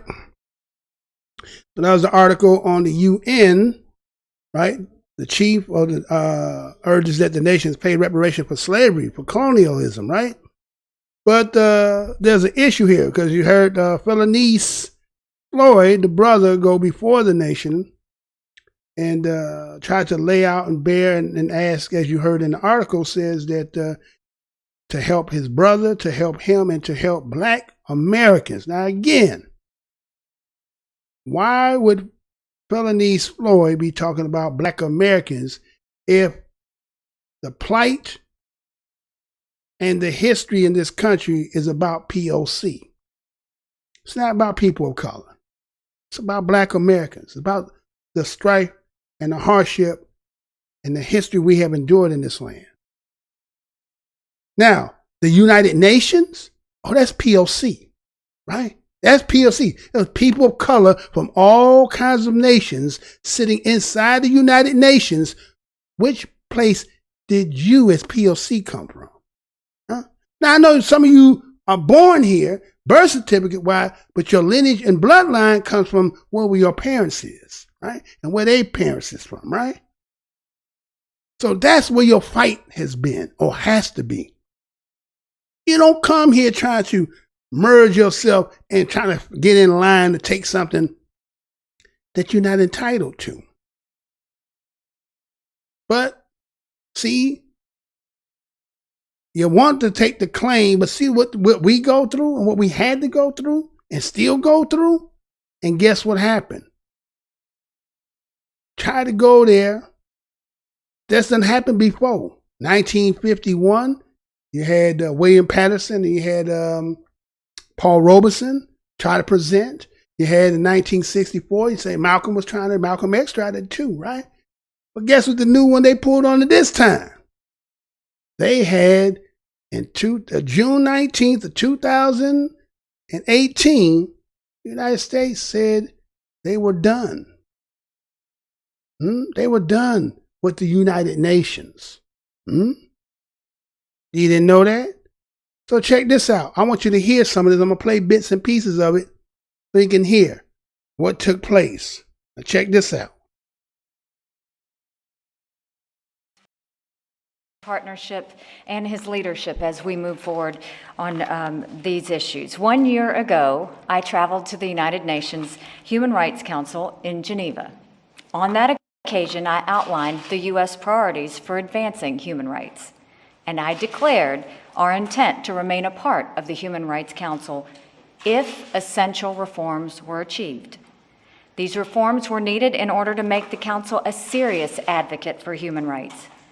For too long, the Human Rights Council has been a protector of human rights abusers and a cesspool of political bias. Regrettably, it is now clear that our call for reform was not heeded. Human rights abusers continue to serve on and be elected to the Council. The world's most inhumane regimes continue to escape scrutiny, and the Council continues politicizing and scapegoating of countries.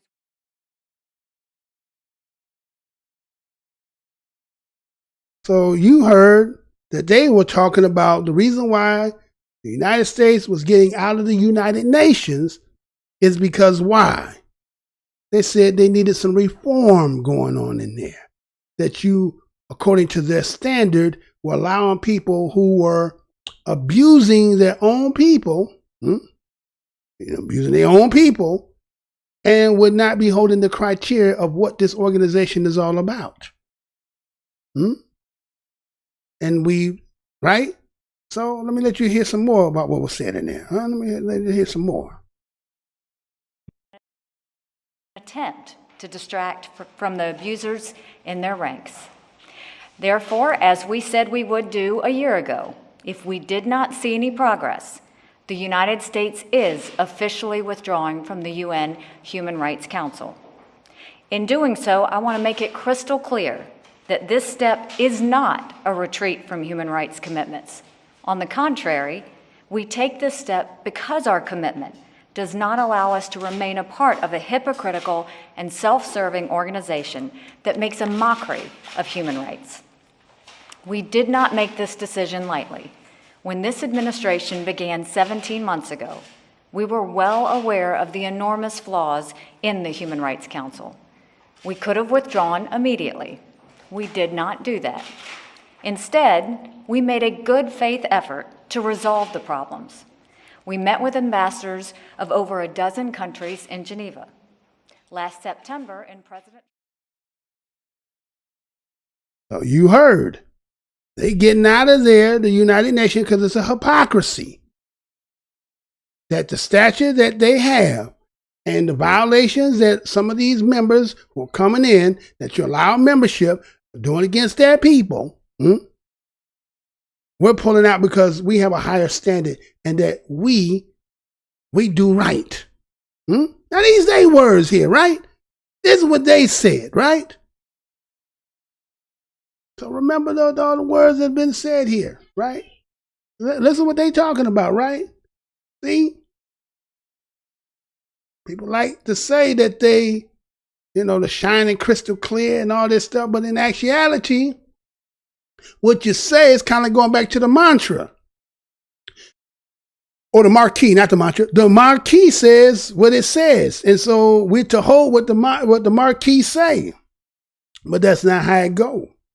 because it's specifically for this group and not for that group.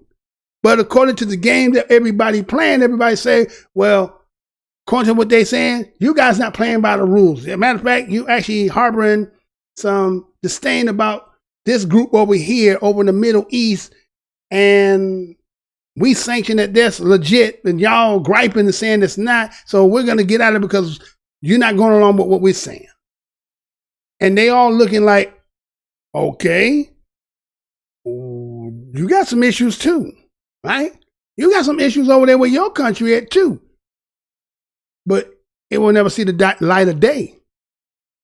And look what they did. 2 years. Exactly yesterday made 2 years. And guess what? It takes 2 years for them to get out. So, Wednesday, they're supposed to be having that resolution, right? Where they supposed to be voting on the resolution, whether they want to. I don't know what can you do. You heard my man say, hey, if the United States ain't in it, this thing is over with. As a matter of fact, they're going to disband it and then get it out the United States. So then it's like, y'all group don't got no power without the United States.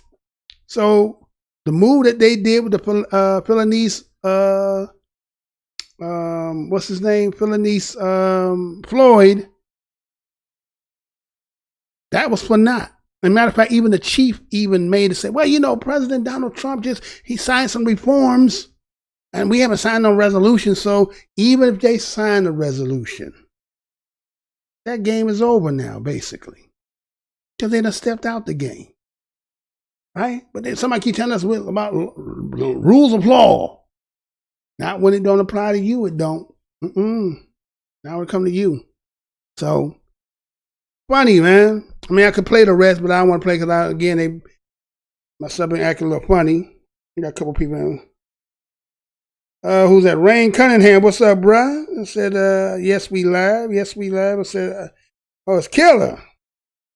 Okay, you wanna call in, sir? I'll give you the number. You wanna call in here, sir? You wanna call in to the show?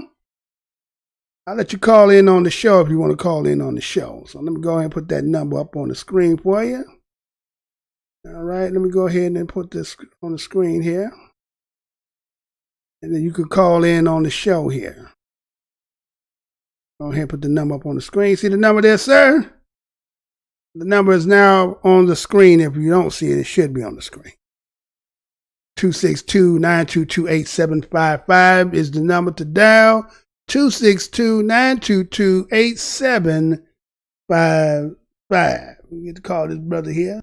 And I'll get into it here. See if we're going to call in or not.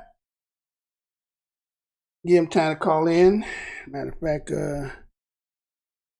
how much time we on here? We didn't hear for how long now? All right, so anyway, that's what it is, right? So again, where does POC fall in this? Where does the people of color fall in with all this, trying to go to the United Nations and all this and reform? Where do y'all fall in in here in this country? Nowhere. So whoever created that is using that as a diversion, a way to try to divide and splinter and cause, to douse out the flame of what has been and what is the issue.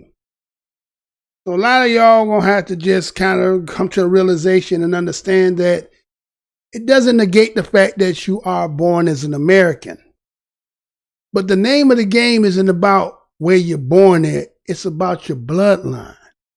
And if your bloodline don't run a certain way, you can't just, well, let's put it this way. Can anybody just say you, according to, let's say, the white Jewish people, right? Can you just go in and say, I'm Jewish? They got certain criteria. Your mama got to be Jewish and all, all this, right? You can't be them. Can anybody just be white people? You can be half white and half black. And sure enough, guess what? You not. You can never be considered them. But we could take every scraggler in our group. Again, I ain't got no problem just saying, we could take anybody and they could be in our group. We don't get a chance. We don't get to pick. It's like saying you want to play ball or something. And we picking teams. I don't even get to pick my team. You say, no, you get him, you can get him, you can get him, you can get him. Like, damn, wait a minute. I don't get to choose. No, the game rigged already. The game said you got to take who I give you. So that means you giving me people that you don't want take, right? You giving me all the people you won't even take, but they okay to be in my group. No. The only reason I could take a scraggler if he's cut from the claw. He family. Sometimes we just have some people in our family where they just, they is what they is. But we love them. They family. You mess with them, you mess with us. Okay. But people, we don't have to, right? But that's how they do. So do y'all know, did you see the number up there? Matter of fact, I might even got a better example for you, right? I'm going to give y'all the visual. Let me give you this visual. Let me give you this visual right quick. Let me see if I can put this visual up here. I'm going to give you a visual to try to make it understandable as to those people who call themselves POC and the difference of what it is to be Black American in this country. Let me see if I can get it up here right quick. Call in numbers on your screen there. You want to call in. You want to disagree. Whatever it is you want to do, come on with it. And while I'm about to put this up on the screen here, because I want people to understand what I'm talking about. So I'm going to put it up right now. Let me see if I can get this up here. Let's see. Where is that at? This has got to be understood because, again, I don't have a problem with POC people of color.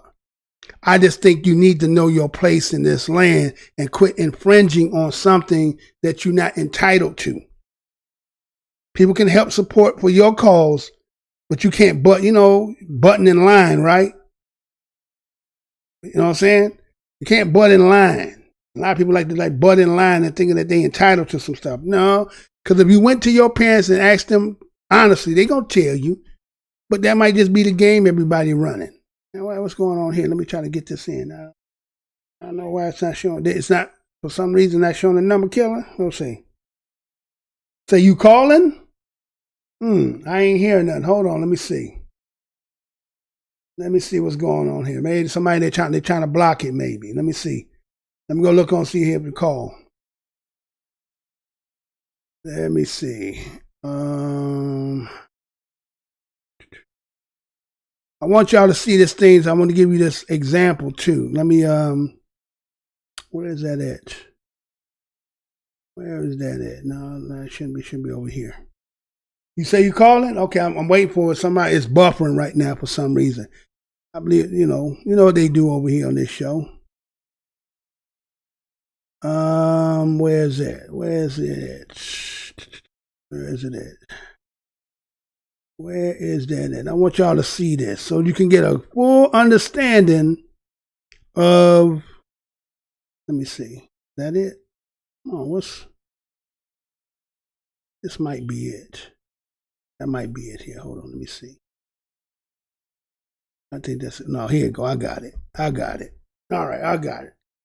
Now, what I'm going to do here is I'm going to give you the visual to understand. Okay, I'm going to give you the visual to understand what we're talking about here. Now, again, Killer, I don't know, for some odd reason, it's just buffering so we can't get the call in over there, right? I'm not sure what's going on. Okay. So you try to call a number, it won't go through, right? Okay. Because, yeah, on my screen here, it's just buffering. So I don't want, it's trying, so whoever up in here, you know what I'm saying? They doing what they doing. All right, so let me show y'all this. Let me take this screen off here. Take that off the screen there. You got the number if you want to call back in. I'd work on that after that too. So let me show you this. Hold on one second.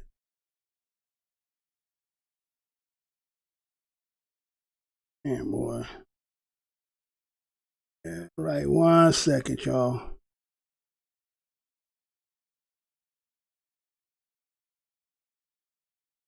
Okay, take that off the screen. Now, what I'm going to do is I'm going to show y'all this. I want you to see this. I want you to understand this. Okay, check this out.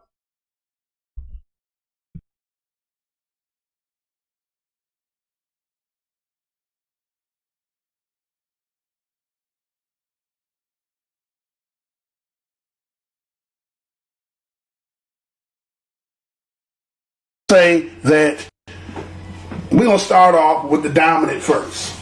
Now, okay? We're going to start with the dominant. So, let's say that a black man gets with a white woman. Okay? So, the black man gets with the white woman and they have a baby. That baby is going to be a mulatto, right? That baby is going to be a mulatto, which is going to be 50% black, 50% white, according to their science. Again, how did they come up with that? Why is it 50-50? I don't know how they really, but this is say based on just the parents, right? So your whole biological makeup, according to this science, is just your parents. It may fall back to the grandparents, right? But then as we go down, you'll see some other stuff. But anyway, let's go forward. Let me just show you visually how this works. So a black man gets with a white woman and have a baby. The baby comes out, the baby is a mulatto. Okay? Now, this mulatto is raised up with a black father, and the black father, okay, is teaching the child. Matter of fact, it's a son. We're going to keep this a son. Okay? Because according to the science, everything is from the seed of the father determines the child. So let's go with that. So the father, black man, has a white woman, right? Produces a son, and the son is a mulatto. So the son now, right, is, let's say a daughter. No, we got to do it this way. We got to do it this way. I'm sorry. Let's take that back. The offsprings are always going to be a female. How about that? The offspring is going to always be a female. So let's look at it this way. So a black man gets with a white woman and have a daughter, and she is a mulatto. The mulatto daughter is going to meet a black man, okay? And she's going to have a child with the black man, okay? Right? And so that offspring, right, will be considered a terceroon, which is a zambo or a griff, right? And according to the science there, this person is now 3/4 black and 1/4 white. Now remember, the mother is a mulatto, which is 50% white. But when she got with the black man, okay, 1/4 of it was taken away. And the child is more blacker than the mother. Okay? Understand this. So now that child that they produced, this little sister, who is a zambo or griff, terceroon, gets with a black man. Okay? And then she has a child. That child will be considered a quarter-room salteras. Okay? And that child is considered 7/8 black, 1/8 white. See? It is shading more blacker. So now you take this quarter-room salteras, as that's what is being classified, and then she's going to get with a black man. Okay? And they're going to have a child. That child will be considered a quinter-room salteras, which is 15/16 black, 1/16 white. Do you see how the graftation of what the mother, who you start off with the mother who was purely white, and then when they have a child, the child with a black man is going to be half black, half white, and then that half white, half black child that gets with another black man is going to be 3/4 now black. That child will be 3/4 black, and the child from that terceroon zambu griff that has a black man is going to come into a quarter-room, and then from that quarter-room offspring is going to produce with another black man a quinter-room. Are you seeing how it's getting more blacker? Okay? Now let's take it to the other side of the spectrum, what they say in the science, if the male is white. All right. Now you say, Mr. Blowman, now why would you be showing this chart and talking about black and white and having babies and quinta room? All right, now the depiction I just gave you was showing how when you mix with somebody, let's say a black person and a white person, and how the graftation is based on because of the color and right? So that's what you got to see. But what determined that besides that is also who is your father. It ain't just the fact that they black. Where they come from. Geographical. Ethnicity, right? See, we can just say black, but let's just say if your parents who is black and they come from another geographical location outside the United States and create you and make you here, just because you born here don't make you still of the bloodline here. Your bloodline is wherever your father came from or your mother came from. So what makes people who don't have the history like black people in America to be equivalent like us? It's kind of like the same thing I'm showing you on the graftation there. You can see how the graft will get somebody together, but the difference would be, where did your father come from? Where's your mama come from? Will determine how you get to say what kind of claim you can make in this country. See, a lot of people just don't want to say it straight. I'm just going to say it straight. Because I think a lot of people are trying to murky up and blur the lines, and then my children and children and so forth, you can X them out of whatever heritage they're supposed to have in this land, because it won't be, the BADOS will be a distinct or extinct group. Everybody else is seen to come in trying to find a way to get in position for themselves. So if people like myself don't say what I say to make you understand this, because I think in the hearts of many of you, you really know what it is, but you don't have too many people who going to say it like your TI is. Right? So I see Killer 0322 is you.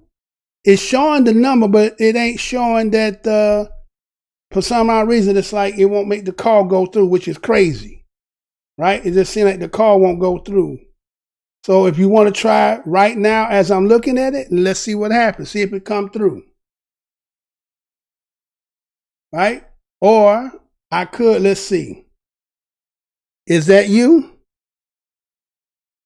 Okay, you remember the chart. Okay, yeah. That came from an old video that I had did prior when I talked about how you can see, like a lot of people are, when it comes to race, they're confused, right? When it comes to the black-white dynamic and who's black. Like somebody's talking about the other day, I was looking at a video that was talking about Shalimar, I think it was. I think it was Shalimar. And they were saying that he made a speech and he was saying that he's black, but he also accepts his white, right? Because he's mixed, he's mulatto, right? So you can't. Okay, there's the poll. Okay, there you go. All right, so let's go ahead and see what happened now. Bring you in. All right, hello, this is Black Minds News. Who was on the phone? Where you calling from? Black Minds News, you on the line. Can't hear you. I don't hear you. Can you hear me? Okay, I see. Yeah. Okay. So now it's incoming. All right, try it again. All right, there we go. Black Minds News. This Black Minds News. Who's on the phone? All right, so it's not. Wait, let's see. What's going on? Somebody in here they're trying to prohibit that. Try it again. I heard it. The phone went through. Everybody heard it, but somebody's not looking to pick up for some odd reason, right? So anyway, until we try it again if you want. Try it again.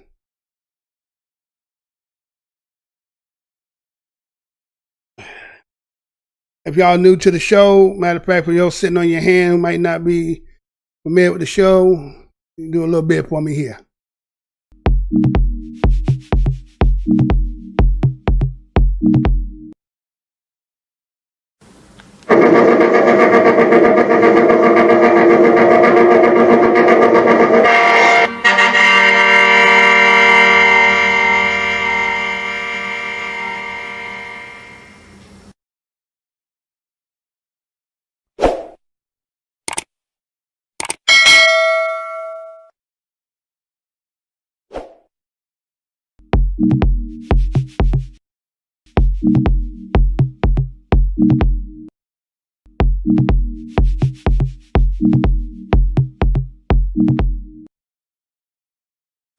All right, we back now. So I know you still trying to get in there.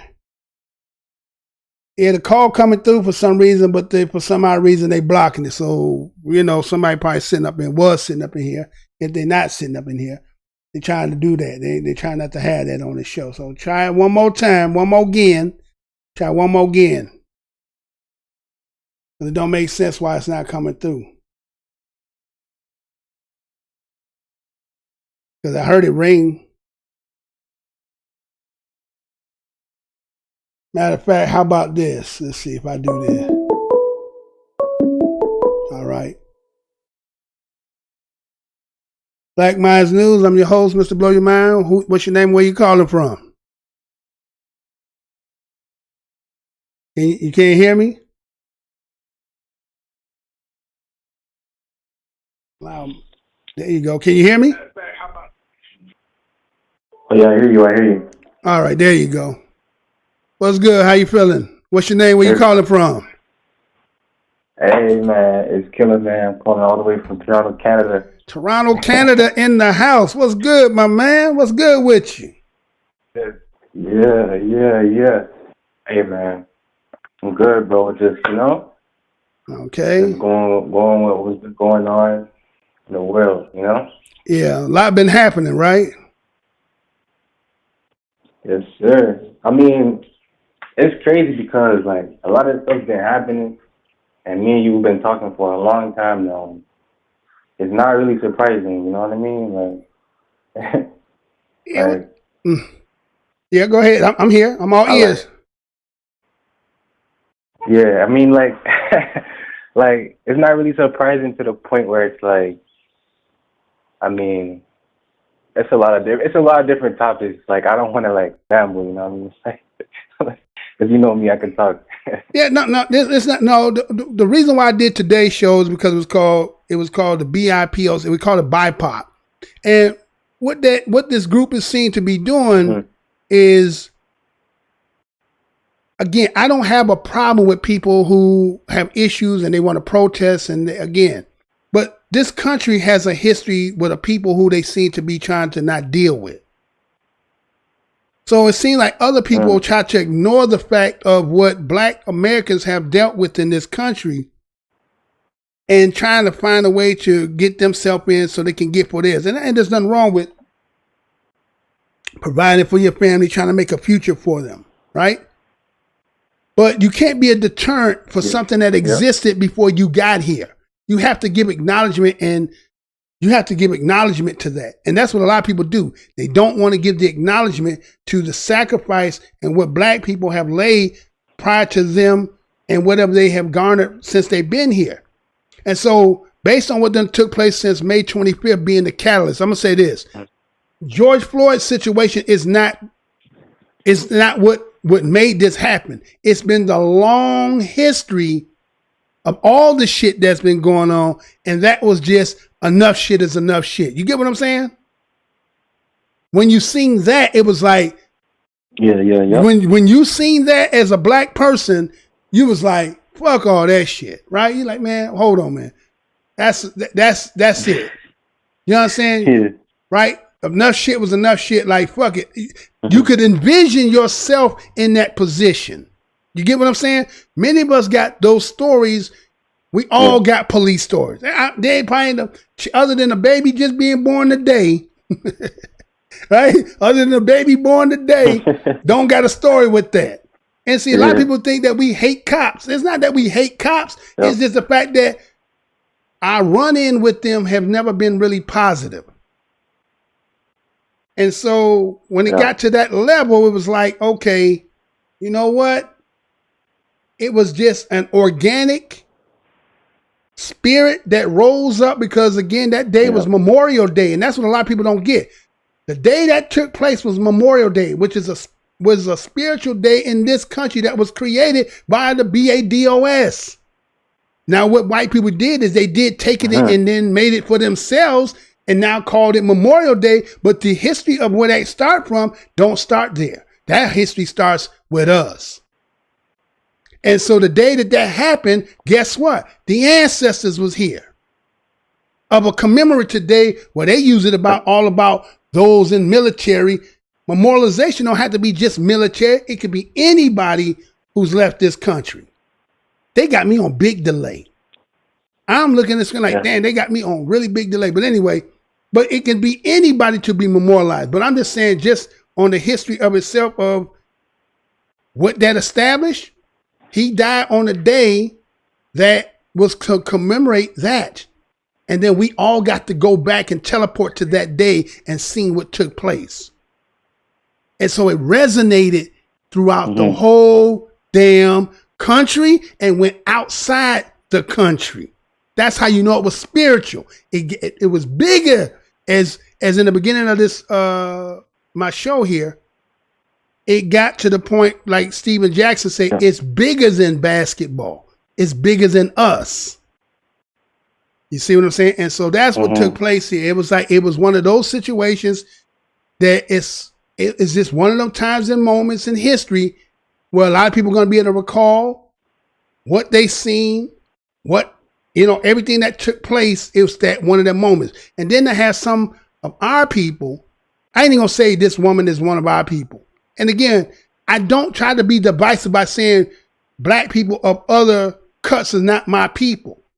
When I'm talking about BADOS, I'm just talking about us specifically, those who come from what was laid in this country. That's who I'm cut from. Now I know where you cut from, and I give praise and honor, and I tell you who you is, right? We talked about who you cut from, so you cut from that too.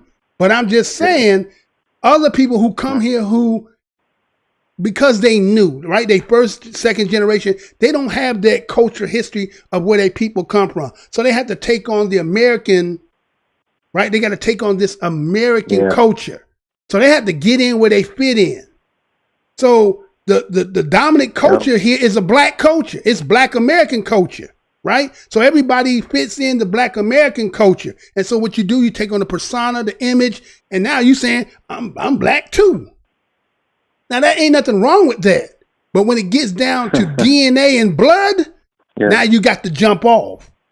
You know what I'm saying? You got to jump off because this here is something specific about our plight. And you can be allies. We cool. Know your place on this. That's all we saying. That's all we saying. So go ahead, bro. I don't want to, I don't want to keep on that. Go ahead. You understand what I'm saying? No, I was listening. I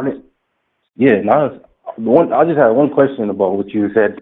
Yeah, go ahead. I came in late. I assume you started this a little early. Okay. But you said BADOS. What does that stand for?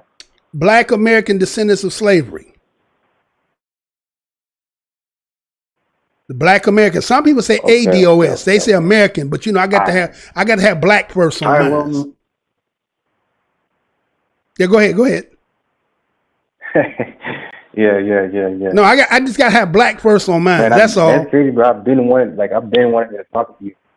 Yeah, right. I got you. So I'm gonna hit you up afterwards. I've been wanting to talk to you, bro. Like, I know a lot of stuff. Don't get too on here. From Corona time.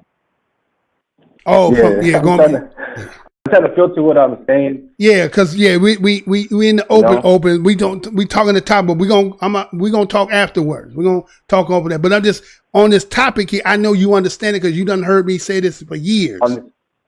This ain't nothing new to you. Yeah. It might be new to somebody who hearing me, but it ain't new to you. Referring back to what you said about.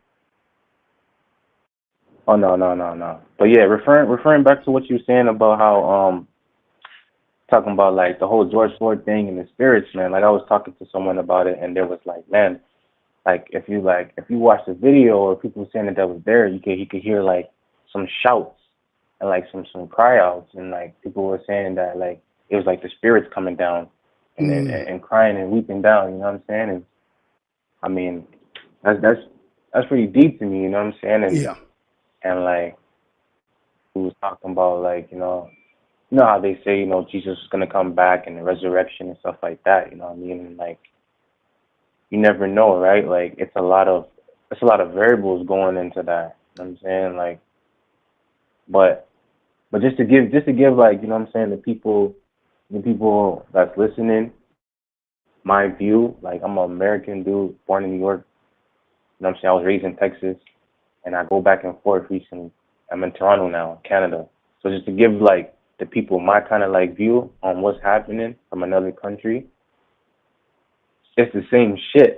Like, you know what I'm saying? If you're black, it's the same shit no matter where you go. Like, you know what I'm saying? So like when this whole George Floyd thing happened in Toronto, like the major city, one of the biggest cities in Canada, a woman got thrown out of her balcony. I think it was like a 10th floor balcony. Yeah, I read that story. Yeah, I heard about that. Yeah. Okay, yeah, you heard about that. And so, like, I mean, it's the same. Everywhere is the same, bro. Like, I mean, like, we all fighting. But like, one thing that's kind of like alarming. Okay, so like, you see how you in Chicago, it's majority like. Say it again. Like, it's not majority. Over here, there's black people. There's more white people, right? It's more different like cultures. So like when they're doing like these whole Black Lives Matter things, right? These Black Lives Matter protests. You still there? Look like they're trying to drop the show. It seems like they're trying to drop it. You still there? Yeah, it's like they're trying to drop. I don't understand why they're trying to do that, right? You still there, Kel?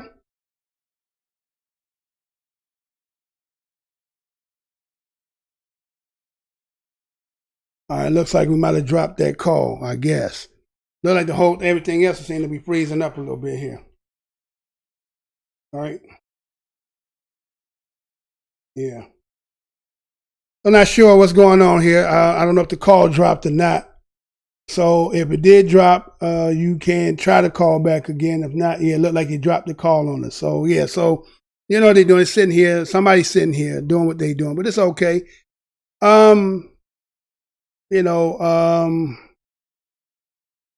Let's see. It's just really stagnant right now. I don't understand why it's so like that. Yeah. It shouldn't be that way, but it's doing it anyway. So okay. Well, I don't know. I was gonna give them a minute to go ahead and try to call back in. If not, then I might end up ending the show because we're already at the 2-hour minute. I'm trying to cut these shows down not to be so damn long. So I'm trying to get back and do these lives again. No, they don't want me out here talking because I'm not like these. That don't make me better than, or it's just saying that when you've been here as long as I've been here and you see what you see and you can articulate it, you're going to tell it, right? You're going to tell it like a TI is because there's a confusion here. And as you were saying as to no matter where you go, it's black all the way around. Yeah, I'm never denying that. We know around the bubble is what, when I say bubble mean the world, that, you know, what permeates here permeates there. My only issue about the BIPOC is it seemed to be an infringing on trying to ally itself, but trying to position itself at the same time. And I think that as time go on, as the demographics are changing, especially when it comes to, let's say, Black Americans, because we have a lot of people, as that graph was showing, who are mating outside of themselves and creating, let's say, a mulatto, let's say, caste of people. So if a mulatto person, meaning a mixed person, how can you claim one over the other when you half and half of the other? So what ends up happening is it becomes a cast of those, and then they're going to be, you know, vibing and positioning for themselves. So I just said that that'll just breed later on that as like you milking out somebody. It's like white folks are slowly becoming, in demographics, they're becoming a smaller group. But at the same time, Black Americans too. Because I can't understand, and I've been doing the charts for some years now, and they say, well, we always 12, 13%, as if like we don't be having no birth, even though we have death, but we still replenish.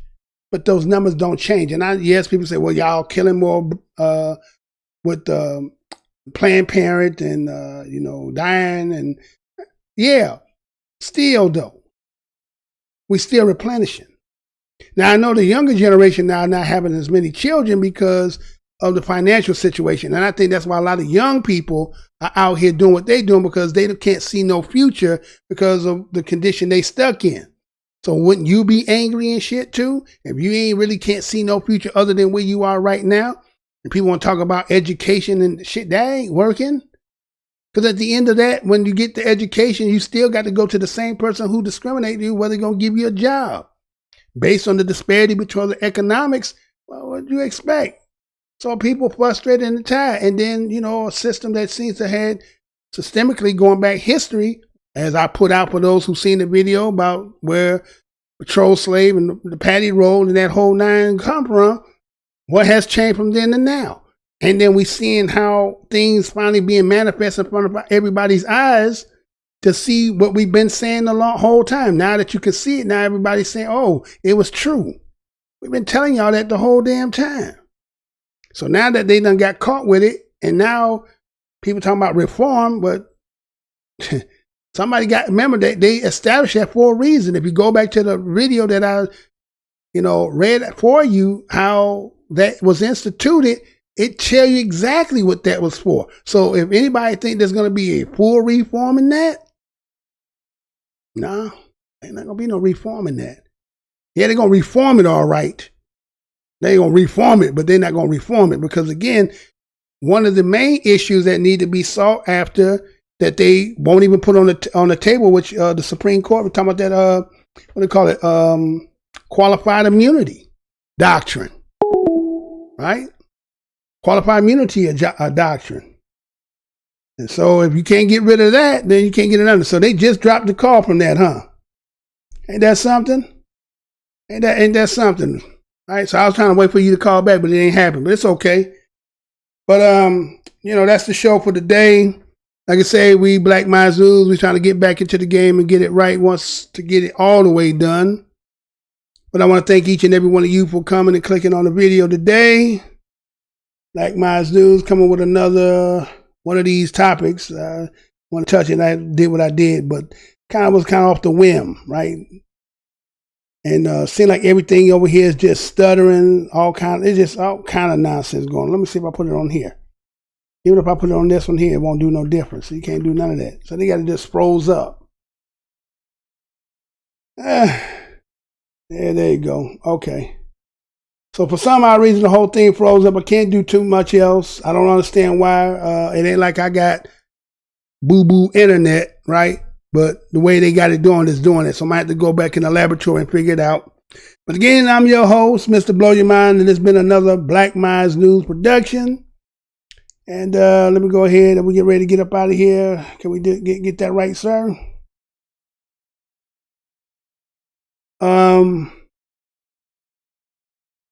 What was it? 0233. I'm gonna have to hit you up after the show. So I'll be looking for that call. And let me see if we can get up out here because they got my everything froze up right now. I mean, crazy. But that just go to show you the potency. See, some people in this corner are allowed to be able to talk and do what they do, and other people, they say, no, you can't talk. We don't want nobody hearing what you got to say. So again, been in the business for 8 years. Can't get past 100 views. 2,900 subscribers. Been that for the last 3 years. Won't go up and trying to get itself down. So you tell me if I'm not the most hated show in the black corner of YouTube, right? So we ready to do that? Get that up there so we can get up out of here, sir. I think we're ready. We ready? All right, go ahead and click that so we can get ready to get up out of here. And don't forget to subscribe, like, share, hit that notification if that's what you want to do. Again, we're trying to come back and do it as much as possible on the regular. till the wheels fall off, right? Because we're at a time now where information got to keep you on what's going on the daily. So we ready? Hit that, sir. Let's get it. Yeah, look, I mean, the whole system just bogged up, man. Ain't that something? Huh? I say, you know, truth ain't never been their friend. They ain't never been their friend. Hello? Can we get it playing so I can get up out of here? I mean, wow. Thank you. All right, everybody. Thank each and every one of you for clicking on the video, watching Black Minds News. When you see your brother, greet your brother. What's good, brother? What's good, sister? When you see your sister, what's good, sister? What's good, brother? If you can't do that much, at least give the universal nod. You know how we do that little universal nod. What's good, brother? Hey, what's up? They used to say John Brown, right? But they made a movie with John Brown. Then they put that little Siskey boy in there, right? So it's like, you made John Brown. They say that John Brown even had him a slave, too. He might have fight for black, but he had him a slave. At least that's the way they wrote in that movie, right? But anyway, those got allies. Remember I was saying before, like, well, when shit get hot, well, what happened? Shit gun got hot. How your white friends now? Calling you every day, bringing, hey, got a pie for you. Got all that for you now, right? Again, this is Black Minds News. I'm your host, Mr. Blow Your Minds. To the next show, y'all. To the next show.